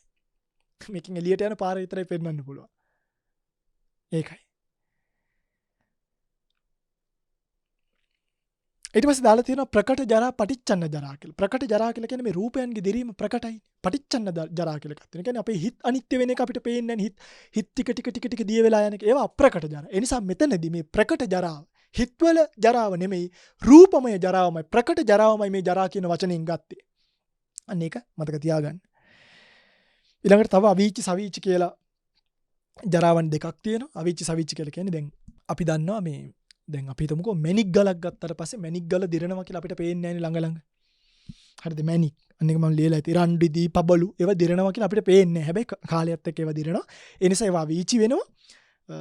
ස්කන්ධ නැත්නම් පේන හිතන්නකෝ පළවෙනියටම කිරිදත් දරුවෙක්ට හට ගන්න. ඒවා ටික කාලෙකදී නැති වෙනවා. ඒවා ආපහු හට ගන්නවා. එතකොට සුදු පැහැයයි. සුදු පැහැය ඊට පස්සේ කාල වර්ණ වෙනවා. කළු වෙන්නේ දරුවන්ගේ දත් නේ. ආයි කළු වෙලා වැටිලා ආයි කහ වෙලා එනවා. ඉතින් මේ ස්ථීර නැති ස්වභාවයනේ. මේව ප්‍රකට ජරාව. කළු කොණ්ඩ කහ වෙනවා, තඹ වෙනවා. අන්න එහෙම වෙනවා. මෙසේ ශරීර අවයන්ගේ ලිහිල් භාවයෙන්ද ඒ කියන්නේ ඉස්සර වගේ හයිය නැහැ ලිහිල් භාවයෙන්ද ඉන්ද්‍රියන්ගේ වෙනස් වීම දැස්කම් ඇහෙන්නේ නැතිවීමෙන්ද පේන්නේ නැතිවීමෙන්ද යෞවනත්වයේ විනාශ වීමෙන්ද තරුණ බව නැතිවීමෙන්ද බලනාසනෙන්ද බලනාසන කියන්නේ ශක්තිය නැහැ ඉස්සර වගේ ශක්තිය නැහැ දැන් අන්න වයස කියන එකනේ දැන් සමහරු මම කියනවා දැන් ඉතින් අපි දැන් ඉස්සර මට පින්වතුනි දවසට බණ 10ක් විතර කියන්න පුළුවන් දැන් ඇත්තටම මට බණ 10ක් දවසට කියන්න බෑ කුමක් හෝ හේතුවක් නිසා මට දැන් පුළුවන් ඕනනම් දවසට බණ 6ක් විතර කියන්න. ඒකත් 3ක් කියලා රෙස්ට් කරන්න ඕනේ. ඉස්සර නම් 10ක ඉඳගත්තාම 8 ඉඳන් 6 වෙනකන් එක එල්ලේ බණ වතුර එකක්වත් වළඳන්නේ නැතුව බණ කියන්න පුළුවන්. හැබැයි දැන් එහෙම බෑ. මම ওই සමහරුන්ට කියලා තියෙනවා දැන් ඉස්සර වගේ නෙමෙයි වයසයි. එහෙම කිව්වම hina වෙනවා. එහෙම කිව්වම hina වෙලා තියෙනවා මට. වයසයි කිව්වම අනේ වංශික මොන වයසක්ද කියලා. නෑ පින්වතුනි මේ කතා කරන්නේ වයස ආයුෂයේ වයසේ නෙමෙයි. මේ බලහීන වෙලා. ඉන්ද්‍රියන්ගේ මේ ඉන්ද්‍රියන් මෝරලා හරිද ශරීර අවයවයන් ලෙහිල් වෙලා යෞවනත්වයේ විනාශ වෙලා අවුරුදු 21 දී මම නෙමෙයි දැන් ඉන්නේ 30ක් කියලා කියන්නේ හරි දැන් තාම වෙලා නැති ටිකක් අනාගතේ වෙන්නේ මොකද සිහිය ඉවත්ව යනවා සිහිය ආදීන්ගේ සිහිය කියන්නේ අපි කියන්නේ අර ගෑක පාට ට්‍රැක් එකෙන් එළියට යනවා වගේ වෙන්න පුළුවන් සාමාන්‍ය භාවනා කරපු අය නම් එහෙම වෙනව අඩුයි එම සීවත් වෙනවා. ඒතකොට අඹ දරුවන්ගේ නොපැහැදී මේ මනුස්සයර කියන දේ තේරෙන්නේ අඹ දරුවන්ගේ. තාත්තට පොඩි කාලේ කෙල්ලෙක් ආදරේ වුණාට වීරයා වගේ ලොකු වෙනකොට තාත්තා වයසට යනකොට මේකට කියන දේ තේරෙන්නේ. එහෙම කියනවා. ඒක තමයි ලෝකේ හැටි. ජරාවේ විපාකය. අර දැන් වීරයා දැන් කරේ නැගලා තාත්තා වයසට යනකොට කොන්ද කෙලින් කරගන්න බැරුව තැනකට වැටුණාට පස්සේ අනේ තාත්තේ ඔයා ඉන්නකෝ අපිනේ කරගන්නේ. ඔය කතාව කියනවා. නෑ කියලා හිතන්න බෑ. මේ තමයි ජරාවේ හැටි. බුද්ධිහීන භාවයට පත් වෙනවා. දරුවෙක් වගේ වයසට ගියාම පොඩි උන් වගේ. අපි කියනවා වයසට ගියාම පොඩි ළමයි වගේ. එයාට ආකර්ෂණය ඕනේ, එයාට කෝල් කරන්න ඕනේ, එයා ගාවට යන්න ඕනේ, අම්මේ කොහොමද කියලා අහන්න ඕනේ, කණ්ඩ දෙන්න ඕනේ. එයා ආච්චි අම්මලා එහෙම ඉන්නවා. දරුවෝ 10 දෙනා 10 පාරකට ගියායින් පස්සේ කියනවා මට ඉතින් දැන් සනීප නෑනේ. මට ඉතින් දැන් 10 දෙනාට මේ හොඳ සෞඛ්‍ය සම්පන්නව ඉන්නවා. මට ඉතින් සනීප නෑනේ. මට ඉතින් සනීප නෑනේ. හේතුව බුද්ධිහීන භාවයට පත් වෙනවා. ඒක තමයි හැටි. අන්න ජරාව කියන එක. ජරාව කියන එක දුකක්. පේනවනේ මේ නෝට් එකේ වටිනාකම. මේක කියවන්න. මේක කියවනකොට ඔයගලන්ට තේරෙනවා. අයන් හි ජරා. මේකට කියනවා ජරාව කියලා. මේකට කියනවා ජරාව කියලා. හරි. එතන මේ ජරාවේ ලක්ෂණ රස පච්චුපට්ඨාන. අන්න ඒක මම ගෙනාවා. ඔයගලන්ට තේරුම් ගන්න ලේසි වෙන්න. මේ ජරාවේ ලක්ෂණය තමයි මේ ජරාව ස්වභාවය තමයි මේ පුරාණ බව. පැරණි වෙන එක. මගේ ඇස් පරණයි නේ ජරාවේ ලක්ෂණය. මගේ කෙස් පරණයි දැන්. මගේ කන් පරණයි. මගේ අතපය පරණයි. මේවා දැන් වයසයි. ඉස්සර වගේ නෙමෙයි. පැරණි බව තමයි ලක්ෂණය. ඊළඟට මරණය කරා පැමිණීම තමයි. ඒ කියන්නේ මේ ආයුෂයේ සිඳවීම තමයි මරණය කරා පැමිණීම තමයි. මේකේ කෘත්‍ය ජරාවෙන් කරන්නේ ජරාව ඔබ මරණය කරා ගෙනියනවා. ලස්සන කතාවක් මේක. මරණයත් කියලා දීලා උපමාවක් කියලා දෙන්න. යෞවනයේ නැසීම තරුණකම පොඩි බව අපි කියන්නේ දැන් යා ලොකු වෙලා දැන් මෙය මෝරලා දැන් ටිකක් ලොකුයි යෞවනයේ නැසීමට කියනවා මේක වැටහෙන කාරණාව කියලා. මම හිතනවා ඔබට මේක පැහැදිලි ඇති කියලා. හොඳයි. පැයක් ඉක්මලා ගිහිලා තියෙන නිසා ඊළඟ ටික පැහැදිලි කරන්න කලින් ඔබට විනාඩි 3ක පමණ පුංචි විවේකයක් දෙන්නම්. පෙන් ටිකක් වළඳලා පොඩි විවේකයක් අරගෙන ඉන්න අපි ඊළඟ ටික කතා කරමු. හොඳයි. එහෙනම් ඇති විවේක ගත්ත අපි ඊළඟ ටිකට යන් පොඩි විවේකයක් දුන්නේ මේ කරුණු ගොඩාක් එකපාර ඔලුවට එද්දි පිංගුතුනි පොඩ්ඩක් රැඳෙන ප්‍රමාණය අඩුයි. අන්න ඒක සලකලා තමයි පොඩි විවේක කාලයක් දුන්නේ. ඊළඟ අපි ඊළඟ කොටසට යන්. ඊළඟට අපිට තියෙන්නේ ජරා අපි ಜಾති ජරා කතා කරා. ඊළඟට මරණම් නේ. ඔන්න මම මරණම් කියන කොටසටත් ඔයගලන්ට නෝට් එකක් එවලා තියෙනවා. මේ නෝට් එක ගැන ගොඩක් අය අහලා තියෙනවා. ඒ නිසා මම ඒකත් දාන්නම්. ඇත්තරම ඔයගලන්ට මේ නෝට් සහ ඔක්කොම දැන් මේ වෙනකොට සුජාත පුත්‍ර මෙඩිටේෂන් සෙන්ටර් කියන ඇප්ලිකේෂන් එක සම්පූර්ණ යාවත් කාලීන කරලා තියෙනවා. ඉතාම පහසුවෙන් මේ සියලු දේවල් මේවා වෙන කොහෙටවත් එන්නේ නැහැ. ඔයගලන්ට වෙන කොහින්වත් මේක බලන්න බෑ. බලන්න පුළුවන් එකම තැන සුජාත පුත්‍ර ඇප් එක විතරයි. මොකද වෙන කොහෙවත් අපිට දාන්න තැනක් නැහැනේ. දැන් හිතන්නකෝ Facebook එකට දාන්නද කොහෙටද දාන්නේ? දාන්නම් රැඳෙන්නේ නැහැ. ඒවා යට යනවනේ. හැබැයි ඇප් එකට ආවොත් ඇප් එකේ තියෙන භාවනා කර්මස්ථාන ටැබ් එක යට ශුෂ්ක විපස්සනා භාවනාව යට කාංකා විතරණ විසුද්ධියේ 9 වෙනි ටොපික් එක විදිහට මේ උපාදාන පත්‍යා සමාවෙන්නේ භව පත්‍යා ජාති ජාති පත්‍යා ජරා මරණ කියන ටික දාලා තියෙනවා. හරිනේ? එහෙනම් අපි මරණය පිළිබඳව යන්. තත්ත කතමං මරණං. එහි මරණය යනු කුමක්ද? යා තේසං සත්තානං තම්මි සත්ත්‍ය නිකායේ. ඔයගොල්ලෝ දන්නවා. චුතේ චවනතා බෙහෙදෝ. මේ චවනතා කියන වචනේ සමහර තැන්වලදී වචනතා කියලා තියෙනවා. හැබැයි චවනතා කියන එකේ තමයි මේකේ ලස්සන අර්ථය ගන්න පුළුවන්. ඒ නිසා මම මේක චවනතා කියන එක ගත්තා. එක එක තැන්වල මේක ටිකක් පිටකවල පව පොඩ්ඩක් එහෙට මෙහෙට වෙලා තියෙනවා. වයන්නයි චයන්නයි. ඩික්ෂනරි උනත් පාලි මේ දෙකටම අර්ථකථනය දෙනවා. හරි? චවනතා කියන එකට තමයි ඍජු අර්ථකථනය එන්නේ. චුති කියලා කියන්නේ දැන් මේකේ කාරණා කීපයක් පෙන්නනවානේ. චුති පෙන්නනවා. ඊළඟට චවනතා කියලා එකක් පෙන්නනවා. චුති චවනතා ඊළඟට බේදෝ. මේ බේදෝ පෙන්නනවානේ. බේදෝ කියලා කියන්නේ ස්කන්ධයන්ගේ බිඳීම. මම නෝට් එකේ තියෙනවානේ. ස්කන්ධයන්ගේ බිඳීම. ස්කන්ධයන්ගේ බිඳීම මේක පාලියේ පොඩි උප්පත්තිය කියලා කොටසකුත් දාලා තියෙනවා. නමුත් ඒක මේ අපේ භාවනාවට අදාළ වෙන එකක් නෙමෙයි. දැනට මේ ඇති ස්කන්ධයන්ගේ බිඳීම භංගය. භංගය තමයි මෙතනදී එන්නේ. හරි? ඊළඟට චුති කියලා කියන්නේ චුතිය කියන්නේ චුති වීම චුතිය කියලා කියන්නේ අපි මැරෙනවා කියනන්නේ. චුතිය පහවීම චුතිය. මේ ඔකේ ඔය නෝට් එකේ තියෙනවා එක් සිව් පස් කඳු වලට එය සම වචනයකි. එක් කඳු සිව් කඳු පස් කඳු. ඒකයි කඳු දප්පේ මේ කියන්නේ ස්කන්ධ. කඳු කියලා කියන්නේ ස්කන්ධ. ඒකවෝකාර ස්කන්ධ චතුවෝකාර පංචවෝකාර. එක් සිව් පස් කියලා තියෙන්නේ ඒ නිසා. එක් කඳු කියලා කියන්නේ ඒකවෝකාර භවයන් වලට. එක ස්කන්ධයක් බවද. සිව් කඳු කියලා කියන්නේ කඳු හතරකට නෙමෙයි ස්කන්ධ හතරක් තියෙන තැනකට. චතුවෝකාර භව. පස් කඳු කියලා කියන්නේ කඳු පහක් නෙමෙයි පංචවෝකාර නැත්තම් ස්කන්ධ පහක් තියෙන භව. මේ ඕන එකක ඒකවෝකාර භවයක වේවා චතුවෝකාර භවයක වේවා පංචවෝකාර භවයක වේවා. පින්වත්නි මේ මම මේ කතාව කියන්නේ පොඩි හේතුවකට. මේවා ගැඹුරින් කල්පනා කරද්දී යෝගාවචරයට ගැටලු වෙන්න ඕනේ. මේවා නිකම් මේ ගිරව් වගේ කියෝල මැරනවා කියවට බෑ. දිව්‍ය ලෝකේ කොහොමද මැරෙන්නේ? ඒ වගේ සියුම් කරුණු අපි දැනගත්තේ නැත්නම් අපේ මේ සංකාව කංකා විතරණය කියන එක වෙන්නේ නැහැ. සැක දුරු වෙන්නේ නැහැ. කොයි හරි එක තැනක සසරේ කර්මයක් නිසා හරි ප්‍රශ්නාර්ථයක් පැටලලා තිබ්බොත් එතනින් එහාට යන්න බෑ. ඒකයි. ඒකයි මේ වචන කියලා දෙන්නේ. මේ බුදුරණන් වහන්සේ නිකන් නෙමෙයි නේ. බුදුරණන් වහන්සේට කියවනේ තත්තකතම මරණම් කියලා කියන්නේ මච්චු මාර කියලා නිකන් ඉන්න. ඇයි මේ චුති, චවනතා, ભેදෝ, අන්තරදාන බලන්නකො තව කොච්චර තියෙනවද කියලා.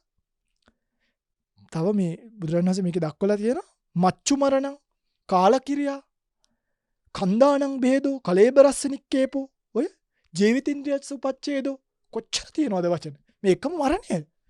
ස්වභාවයන් වෙනස්. චුති චවනතා කියලා කියන්නේ මැරෙන භව. මේ භාව අර්ථය මේකෙන් දක්වලා තියෙන්නේ. භාව වශයෙන් ලක්ෂණ. මැරෙන භව කියන ස්වභාවය තමයි මේ චවනතා කියන එකෙන් දක්වලා තියෙන්නේ. මැරෙන භව. මැරෙන භව. හරිනේ? ભેදෝ කියන්නේ ස්කන්ධයන්ගේ භංගය. ඒ ටික හරියි. ඊළඟට අන්තරදානං අතුරු දහන් කියලා කියන්නේ. මේක කියන හේතුවක් තමයි දක්වලා තියෙනවා මේ බිඳුණු චුති ස්කන්ධයට බිඳුණු ස්කන්ධයන්ගේ යම්කිසි පරියායකින් නොපැවැත්ම. දැන් බිඳුණු කලයක තවදුරටත් එතන කලයක් නැහැනේ. ඒ වගේ මේ ස්කන්ධය බිඳුනට පස්සේ නැවත එතන පනවන්න පුළුවන් ස්කන්ධ නැහැ. විඥානය පහ වුණාට පස්සේ දැන් සත්‍යය හිතන් ඉන්නවා මරුණාට පස්සේ ආයෙ එන්න පුළුවන්.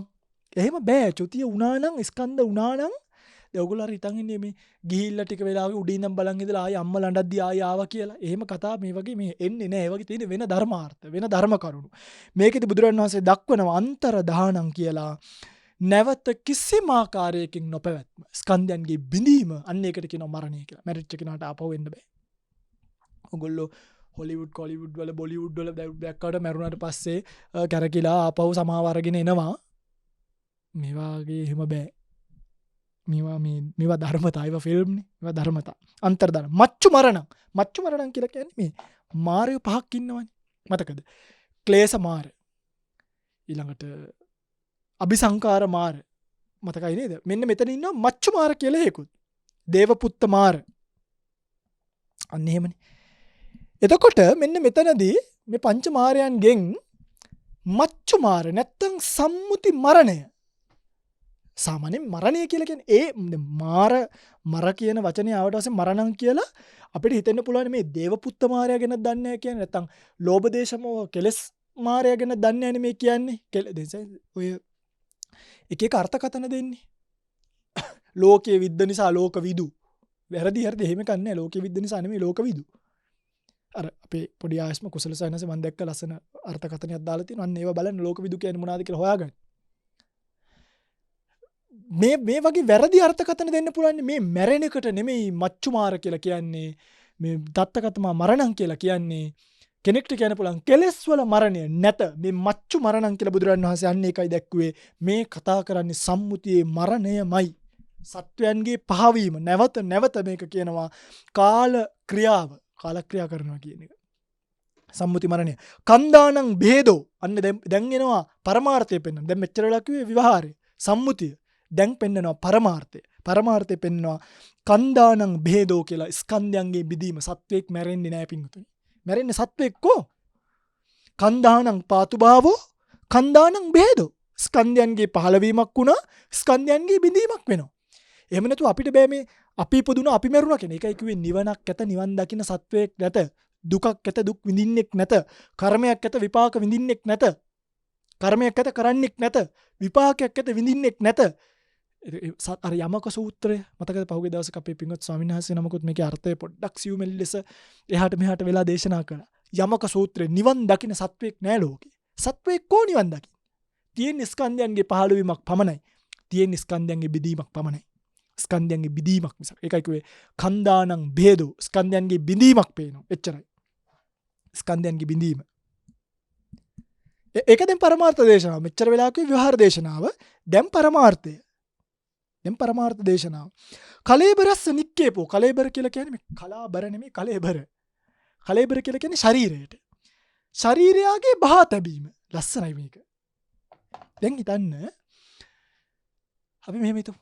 ස්කන්ධයන්ගේ බහා තැබීමකුත් තියෙනවා ශරීරයන්ගේ කලේබරස්ස නික්කේපු ශරීරයන්ගේ බහ තැබීමකුත් තියෙනවා. මේ කලේබරස්ස නික්කේපුගේ අපි හිතමු දැන් චාතුම් මහරජිකේ දෙවි කෙනෙක් අපවත් වෙනවා නැති වෙනවා.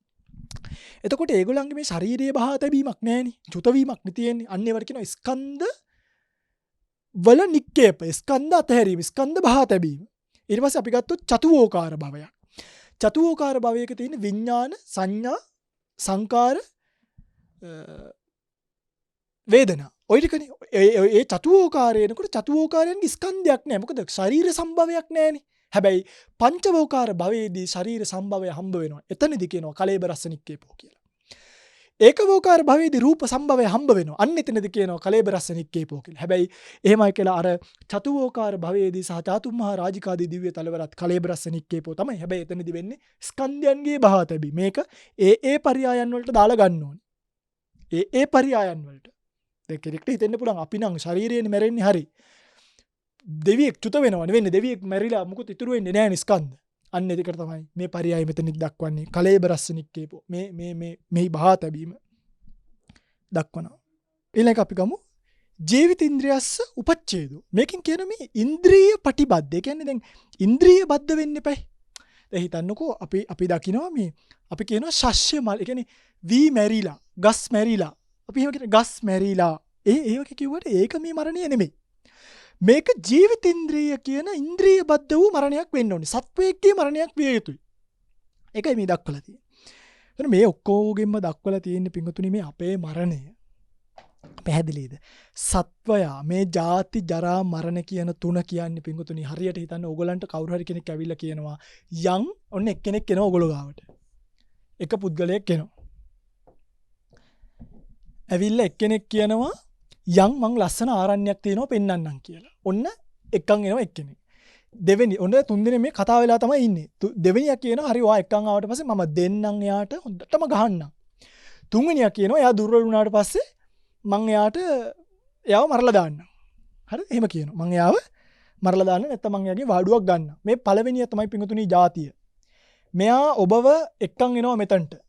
යම් අරහෙට යම් කියලා ಜಾති ආරණ්‍යයක් වෙන්නන්න ලස්සන. මම මේ ආරණ්‍යයක් කියලා කිව්වම ස්වාමීන් වහන්සේ නමක් නේ. නැත්නම් මට තව මල් වත්තක් ඕනයක් ගන්න පුළුවන්. යම් ලස්සන තැනක් තියෙනවා කියලා ಜಾතියෙන් පිංගුතුනි ඔබ ඒ තැනට පමුණවනවා. ಜಾතියෙන් පැමිණුවට පස්සේ මේ දෙවනියක් ගහන කෙනා වගේ තමයි ජරාවෙන් ඔබව මෙයා පිංගුතුනි තලනවා. ඔයාට ගහනවා, දත් කඩනවා, වයසට යවනවා, ඇඟ දුර්වල කරනවා. මේ ಜಾති ජරා මරණ කියන්නේ මේ වගේ. ඔගොල්ලෝ හිතන්නේ අර වගේ ගමනක් ඔයගලන්ට යන්න උනොත් ඔයගොල්ලෝ බය නැද්ද? කවුරු හරි කෙනෙක් අපිව ඈතකට එක්කන් ගිහලා ගහලා මරන්න එක්කන් යනවා. ඔයගොල්ලෝ බයයි. ඔයගොල්ලෝ රැයකට කොහිවත් යන්නේ නැහැ. අපිට පොඩි කාලේ අම්මලා කිව්වේ අඳුරන්නේ නැති තැනකට නගින්න එපා. අඳුරන්නේ නැති තැනකට අපි යන්නේ නැහැ. අපි දඟලන්නේ නැහැ වැඩිය. මේ වගේ જાතියෙන් ඔයගොල්ලෝ අඳුරන්නේ නැති භවයන් වලට යවලා ඒ භවයේ ජරාවෙන් ඔබ වයසට යවලා මරණයෙන් ඔබ දුර්වල වුණාට පස්සේ මරලා දානවා. ඒ තමයි කරන්නේ. જાතිය කියන්නේ කාන්තාරයක් වගේ.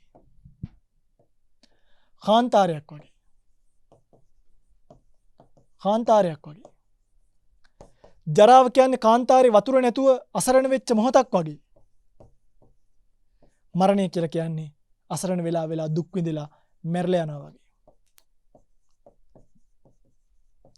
ජාති ජරා මරණ අපිව ඒ තැන් වලට ගෙනහිල්ලා ඒ තැන්වල මේ ජරාව දේලා ඒ තැන්වලදී මරණයට පත් කරමින් අනේක ප්‍රකාර දුකක් දෙනවා මගේ පින්වතුනි. සසර දුකට බණ කියන්න පුළුවන්. සසර දුක විග්‍රහ කරන එක තමයි මේ. සසර දුකට බණ කියන්න පුළුවන්. මේ තමයි සසර දුක විග්‍රහය.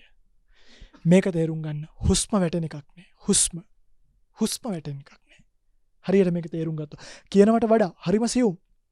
තැනකට ගිහිල්ලා ඉඳගෙන ඇස් දෙක වහගෙන මනෝද්වාරයෙන් ආරම්භනේ අරගෙන කල්පනා කරලා බලන්න හුස්ම ගන්න හිතෙන එකක් නෑ ඔබට. බුද්ධ ශාසනයෙන් පිට.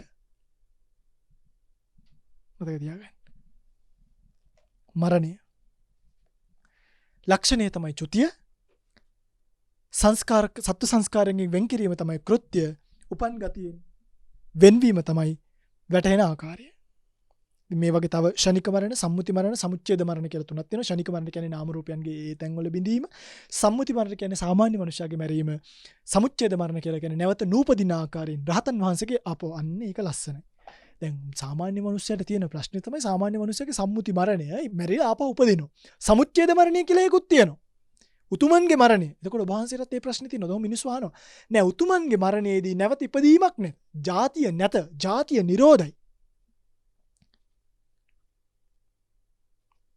හරි? කීනා ජාති. ජාතිය ක්ෂය කරා. නත්ති දානි පුනබ්බව.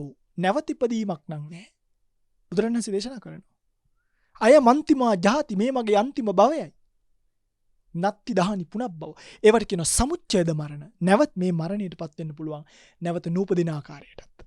ඒක ලස්සනයි. ඒකට කියනවා සමුච්ඡේද මරණ කියලා. ඉතින් ඔය නෝට් එකේ ඔන්න එතන ඊළඟට මම දේශනාවක් දක්වලා තියෙනවා දස කුසල කර්මපතගෙන දේශනාවක්.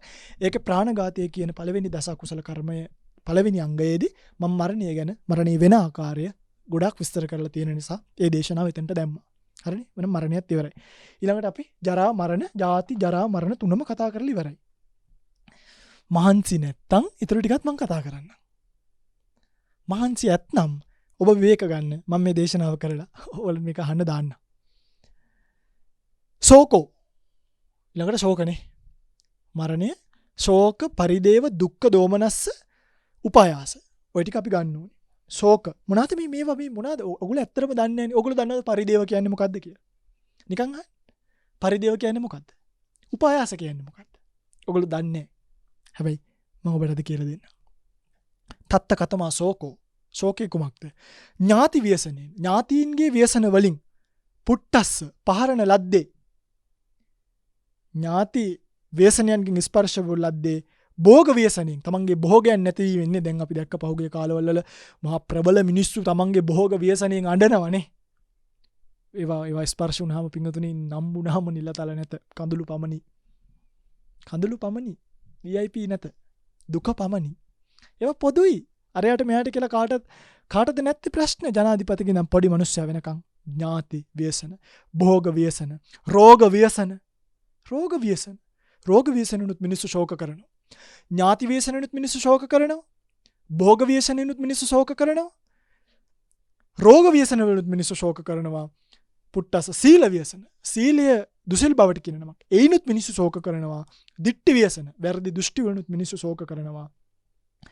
අනික කියන අඤ්ඤ තරඤ්ඤ තරේන. එම කියන අඤ්ඤ තරඤ්ඤ තරේන ව්‍යසනේන සමන්නාගතස්ස. මේ කියනවා මේ වෙනත්. ඒ කියන්නේ ඥාති නෑ. ඥාති වෙන්න ඕනේ නෑ දුක් දෙන්න.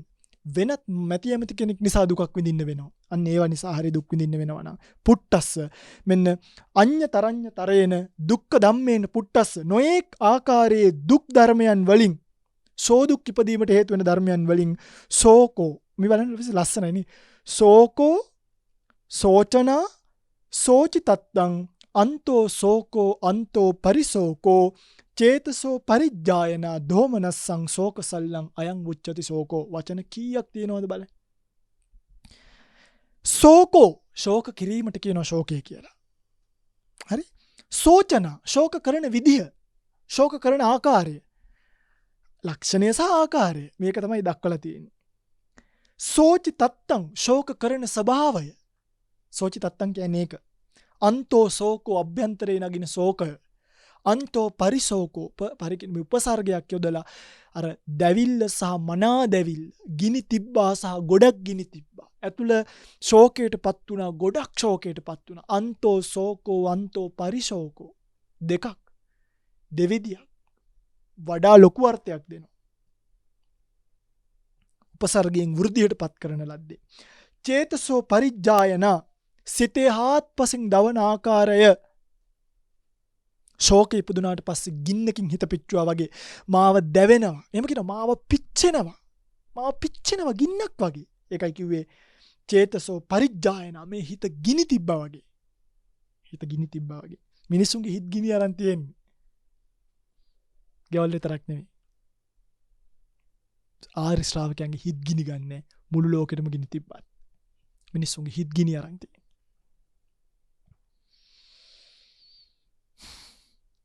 දෝමනස්ස දුකටපත් මනස. ඒකට කියනවා දුම්මන. දුකටපත් මනසට කියනවා දෝමනස්ස. දුම්මන. ඒ දුකටපත් මනසේ ස්වභාවය ඒකට කියනවා දෝමනස්ස කියලා.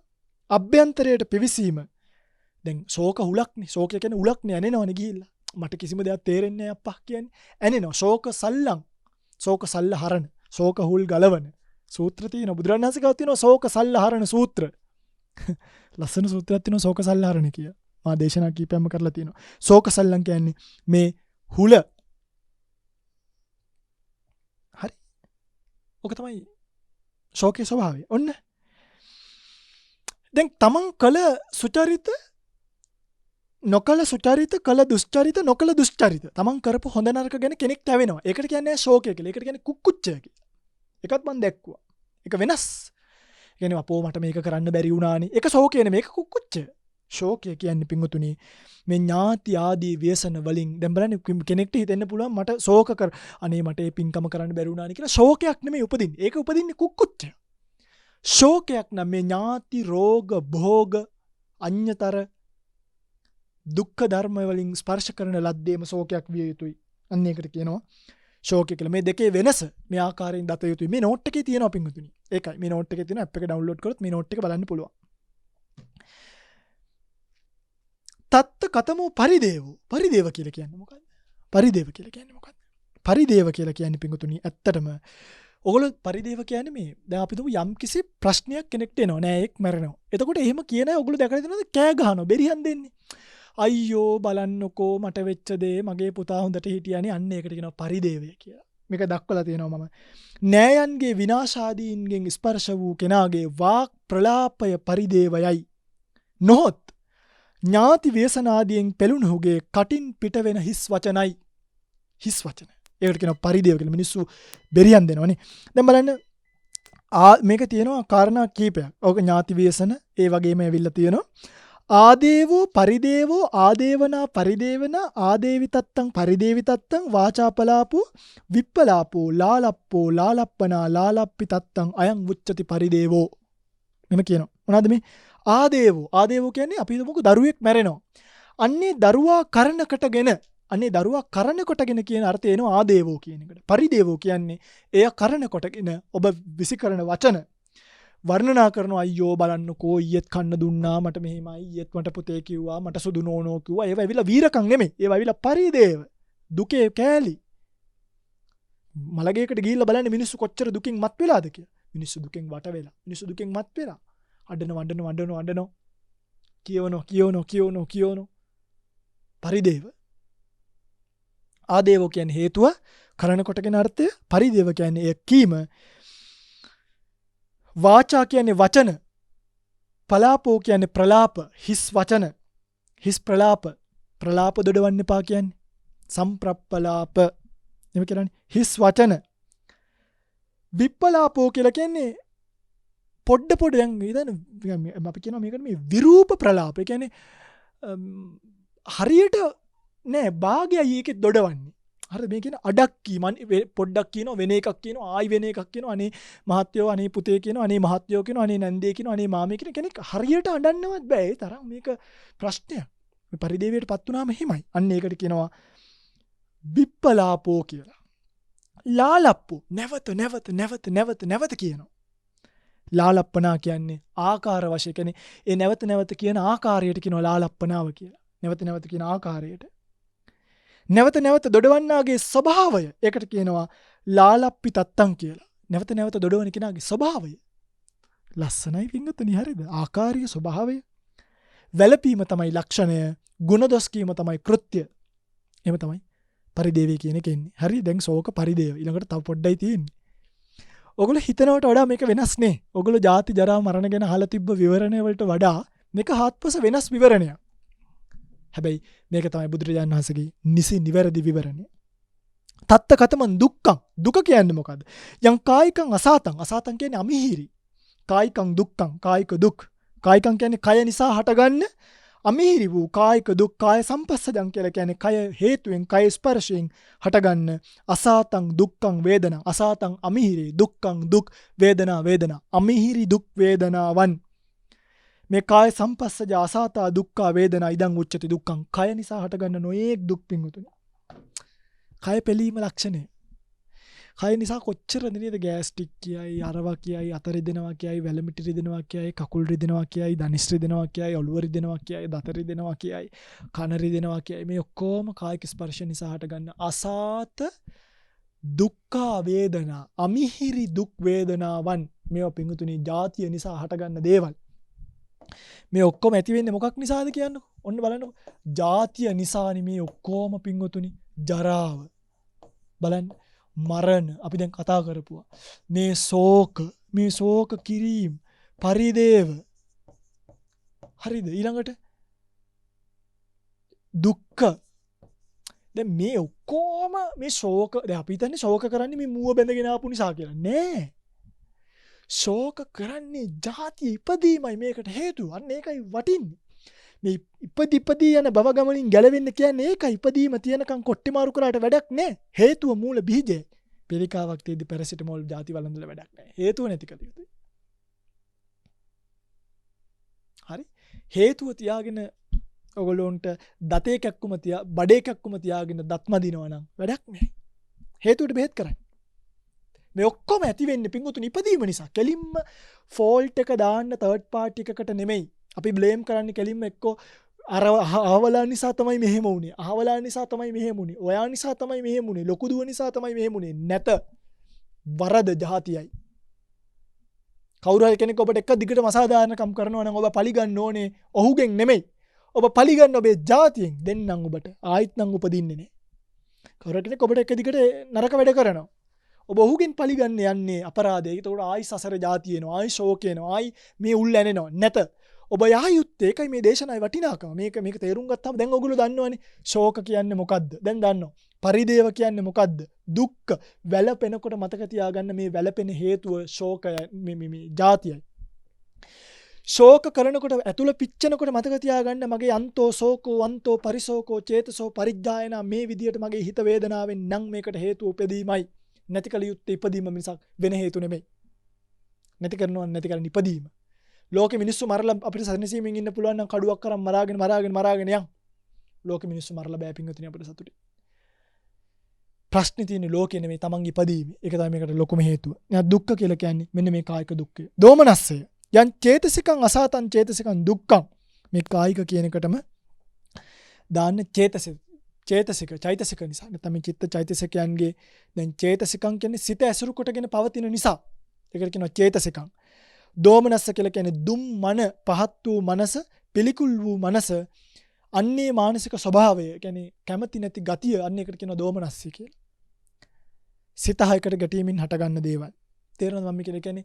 අපි දැන් කායිකව නෙමෙයි සිතිනුත් අපිට මානසික ප්‍රශ්නත් වෙනවනේ. අපි හිතමුකෝ අපි ඔහොම හොඳට ඉද්දි අපේ දරුවා මැරුණා කියලා එනවා. අන්න ඒක ඇවිල්ලා චේතසික වට ගන්න අමීරි වූ වේදනාවක්. දරුවා මැරුණා කියන එක අපේ ඇඟට පතර දැනෙන එකක් නෙමෙයි. ඒක දැනෙන්නේ හිතට.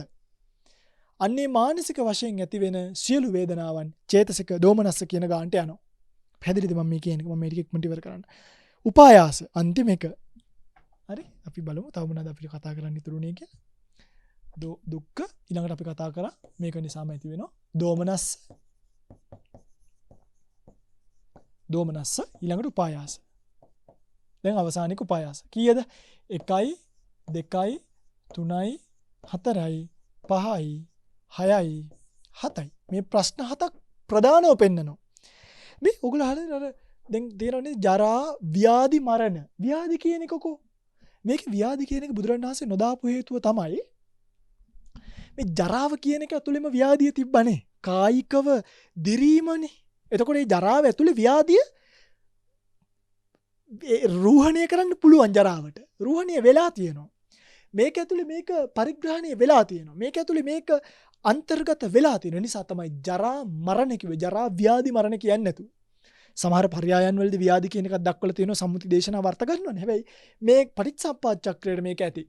එකයි මේක මේ විදිහට දක්වලා තියෙන්නේ. උපායාස. උපායාස කියන්නේ පිටුතුනි මේ පසුබට වීම, කලකිරීම ස්වභාවයෙන් පවතින වෙහෙස කර බවට. උපායාස කියන්නේ නිකන් කලකිරීම නිසා ඇති වෙන වෙහෙස. අන්න ඒකට කියන උපායාස. කලකිරිලා පැත්තකට වෙලා වෙහෙස වෙලා උපායාස. හේතුව ಜಾතියයි වෙන කවුරුත් නෙමෙයි. ඒ ඕගොල්ලෝට සමහරකට එකට ඉන්නකොට ඒකට ඉන්න මිනිස්සුන්ව කලකිරිනවනේ. හේතුව ඕගොල්ලෝ ඉපදෙච්ච නිසා. උපායාස කියන්නේ දුකක්. ඒ දුක ඔබට ඇති වෙන්නේ ඔබ ඉපදිච්ච නිසා. නැත්නම් මේ එහා පැත්තේ මිනිස්සු හොඳ නැති වෙච්ච නිසා නෙමෙයි. ඒ මාර කෝලමක් නේ පිංගුතුනි. අපිට පුළුවන් ද මේ මම ඉන්න කියලා මේ කෝටි 850ක් ඉන්න ලෝකේ හරි ගස්සන්න. මට ඕන විදියට ඉන්න කියලා. බෑ මම මගේ ප්‍රශ්නේ විසඳ ගන්නවා මිස මං කොහමද මට හත් වෙලාවෙ මේ ආරණ්‍ය සේනාසනයක 30ක් 40ක් එක්ක ඉන්න අමාරුයි. 4-5ක් එක්ක ඉන්න අමාරුයි.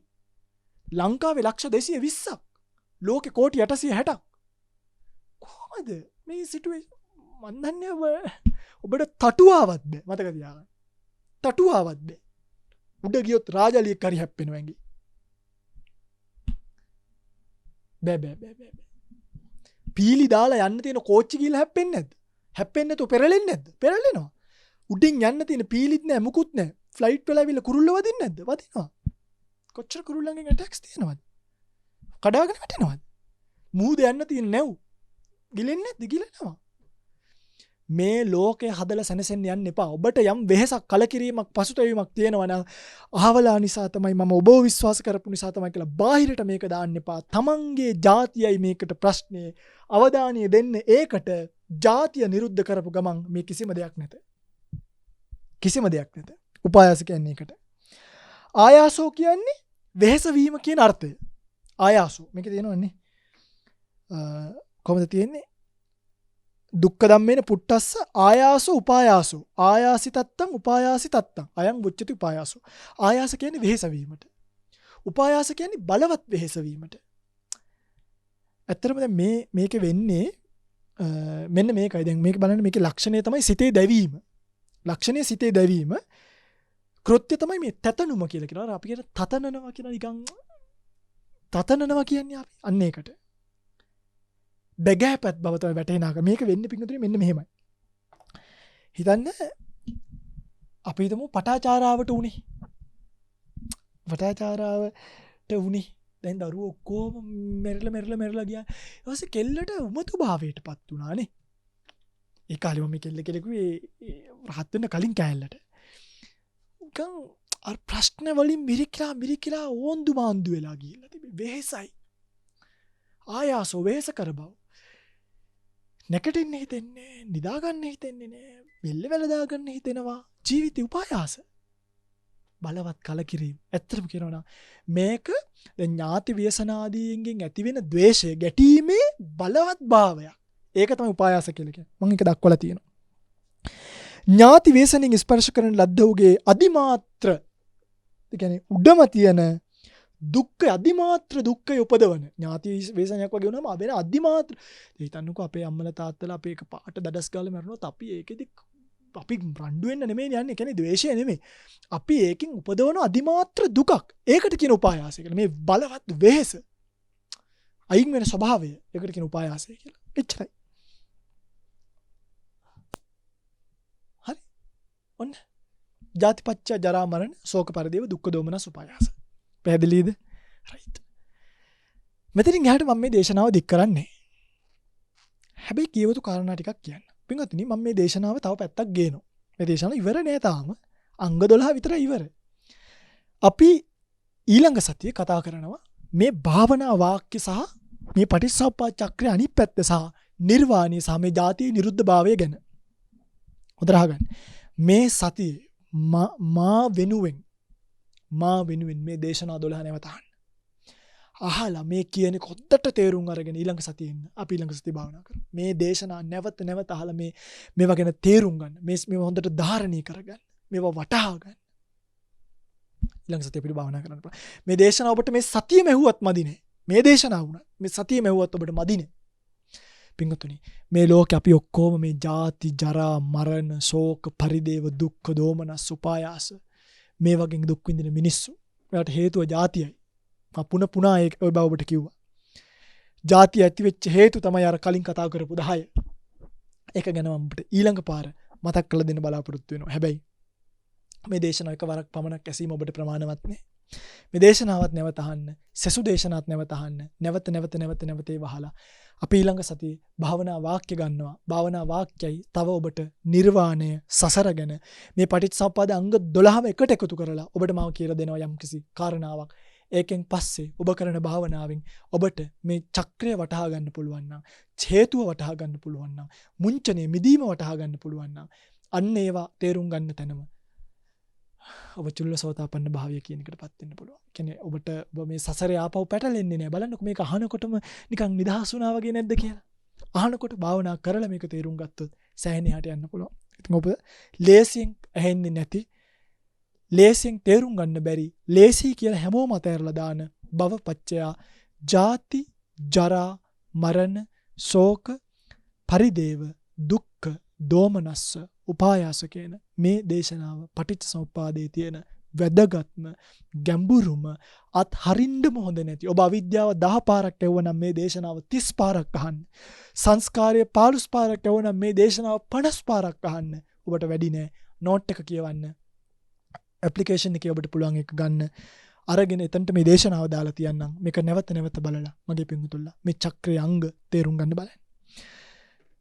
ප්‍රශ්න කිසිම එකකට අද උත්තර දෙන්නේ නැහැ. මා මේ කියපු දේශනාව ඔස්සේ ඉදිරියට යන්න. ඔබ සියලු දෙනාට උතුම් නිර්වාණය සුවසේම සාක්ෂාත් වන්න මේ පටිච්චසමුප්පාද අංග පිළිබඳව විග්‍රහය හේතු වේවා කියලා ප්‍රාර්ථනා කරනවා. ඒ වගේම අද දවසේ මේ දේශනාව මේ ආකාරයෙන් ඔබට ශ්‍රවණය කරන්නට අවස්ථාව විශේෂයෙන්ම සලසලා දීලා මේ දායකත්වයේ ගැන කටයුතු කරන්නේ අපේ පින්වත් අමල් අයියා. බොහොම වුමනාවෙන් තාම හැම දේශනාවකින්ම පස්සේ මාත්‍රික විනාඩි 40ක් 50ක් විතර කතා කරනවා. අත්‍තරම මම වෙනත් දුරකථන නැමතුමක් ගන්නෙත් නැති වුණාට මම ඒ දුරකථන නැමතුමට යන්නේ කර්මස්ථානට අනුග්‍රහ කරන්න ඕන නිසා. හරිම ආසාවෙන් භාවනා කරගෙන මගේ ස්වාමීනි මට මේ දේශනාව කොහොම හරි මට දායකත්වය අරගන්න උදව් කරලා දෙන්න කියලා, උපකාර කරලා දෙන්න කියලා ඉල්ලලා මේ දේශනාව කළේ. හරිම ශ්‍රද්ධාවෙන් නමක්වත් සදාහන් කරන්න එපා. කොහොමද දැක්ක පුණ්‍යානුමෝදනාව යට ලියලා තිබ්බා. ස්වාමීන් වහන්සේගේ දේශනාවන් අනුසාරයෙන් ධර්මය අවබෝධ කරමින් යන යෝගාවචරයෙක් කියලා. ඒව තමයි දක්වලා තිබ්බේ. අරමුණ වෙලා තිබ්බේ. ලොකු සායනාසර පින් අනුමෝදන් කරන්න. මට පින් අනුමෝදන් කරන්න. මියගිය තාත්තට පුණ්‍ය අනුමෝදනා කරන්න. සුජීවත්ව සිටින අම්මලට අක්කලට පුණ්‍ය අනුමෝදනා කරන්න. ගයන් අයියා ඇතුළු සුජාත පුත්‍ර භාරකාර මණ්ඩලයේ සියලු දෙනාට පුණ්‍ය අනුමෝදනා කරන්න. විශේෂයෙන්ම අමල් අයියාගේ බිරිඳ, පුතණුවන් සහ උදව් උපකාර කරන සියලු දෙනා මේ මෑතකදී ඇවිල්ලා මේ පටිගත කරන බොහෝ දේවල් මම හිතන්නේ මේ ලයිට්ස් මේ ගොඩක් දේවල් පූජා කරලා ගියා. ඉතින් මේ හැමදේම ඒවා වචන වලින් මම වචනකින්වත් පුණ්‍ය අනුමෝදනා කරපු නැති කෙනෙක් කරලත් නැහැ. නමුත් තමන්ගේ කුසලයේ තමන් අනුමෝදන් වෙනවා. දැන් මම මේ බණ කිව්වා කියලා කවුරුත් මට පින් අනුමෝදන් කරන්න ඕනේ නැහැ නේ. එහෙමනේ. ඒ වගේ අවබෝධයෙන් කරන කෙනෙක්. ඒ නිසා ප්‍රාර්ථනා කරන විශේෂයෙන්ම මම අයියටත් සුජාත පුත්‍ර භාරකාර මණ්ඩලයටත් අක්කා අයියා හැම දෙනෙක්ටම මේ වෙනතුරු ප්‍රතිපහසුකම් වලින් බලාගත් අම්මලා තාත්තලා අක්කලා නංගිලා අයියලා මල්ලිලා කවුරු හරි කෙනෙක් හොඳ කියපු නරක කියපු බැන්න හරි කමක් නැහැ පිටුතුනි මේවා ශ්‍රවණය කරන්න උදේ ඉඳන් මේවා හදන්න දාන්නේ ඔබට නිවන් දකින්න මිසක් වෙන කිසිම බලාපොරොත්තුවකින් නෙමෙයි. ඔබ සියලු දෙනාට කිසිදු ભેදයකින් තොරව මේ කුසල් තමන්ගේ අතින් කරගත් කුසල් සේම අනුමෝදන්ව සසර දුක් නිවා ගන්නට මේ කුසල් පාරමී වේවා, පාරමී ශක්තියක්, පාරමී දහමක් වේවා. උතුම් චතුරාර්ය සත්‍ය ධර්මයේ සුවසේම අවබෝධ කරගෙන සංසාර දුක්ගිනි නිවා ගනිත්වා කියලා කවුරුත් සාදු කියලා ප්‍රාර්ථනාවක් ඇති කරගන්න. ඒ වගේම විශේෂයෙන්ම මතක් කරන්න ඕනි කාරණාවක් වෙනවා. ඒකත් මතක් කරලා ඉවර කරන්න. පින්වත්නි දැන් මේ භාවනාවේ අපි පටිච්චසමුප්පාද අංග කතා කරලා ඉවරයිනේ. ඒතකොට දැන් හැමෝම මෙතනට වඩලා නැතුව ඇති. හැබැයි වඩපු අය ඉන්නවා. ඒක මම දන්නවා. ඒ නිසා ඒගොල්ලන්ට අනුග්‍රහ පිණිස තමයි මේ දේශනාව කළේ. දැන් වඩන්නේ නැතුව අතරමං වෙච්ච අය ඉන්නවනේ. ඕගලන්ට මම එන වස් කාලේ, ඒ කියන්නේ එන වස් කාලේ මාස 4 උදේ 4:00 ඉඳන් 5:00 වෙනකන් හැමදාම මමත් වැඩම කරනවා. ඔබත් සියලුම දෙනා ඉන්න තමන්ගේ ඥාතීත මිත්‍රාදීන්ටත් කියන්නේ මේ දේශනාවන් මුලක ඉඳන් රූප කොටස එකින් එක ඉඳන් පටිච්ච සමුප්පාද අද කතා කරපු අංගය වෙනකම්ම වස් කාල සීමාව ඉවර වෙනකොට ඔබව භාවනා කරවල ඉවර කරලා මා මේ බලාපොරොත්තු වෙන ඉලක්කයට ගේන්න මම බලාපොරොත්තු වෙනවා. ඇත්තටම කියනවා මේ වෙලාවේ මේ කෝච්චිය ගිහිල්ලා ඉවරයි ආපහු මේ පස්සට ඇවිල්ලා හැලිලා ඉන්න අය වරගෙන ඉන්නයි මට වස් කාලය දෙන්න. වස් කාලය අතරතුර මම අනිවාර්යෙන් ඔබ කිසිම කෙනෙක් වැහැලෙන්නේ නැති වෙන්න. ඔබ මොනවාම හරි හේතුවක් නිසා හැලිලා ඉන්නවනම් අපහැදිලා හරි බැනලා හරි කිසිම දෙයක් හිතන්නේ අපිට අපේ හිතවල කිසිම දෙයක් රැඳෙන්නේ නැහැ. මේකද මේ ලෝකයේ හුලංනේ එක අත්තර හැමනිට අපි මේ පැති වලට හමන්නේ නැහැ.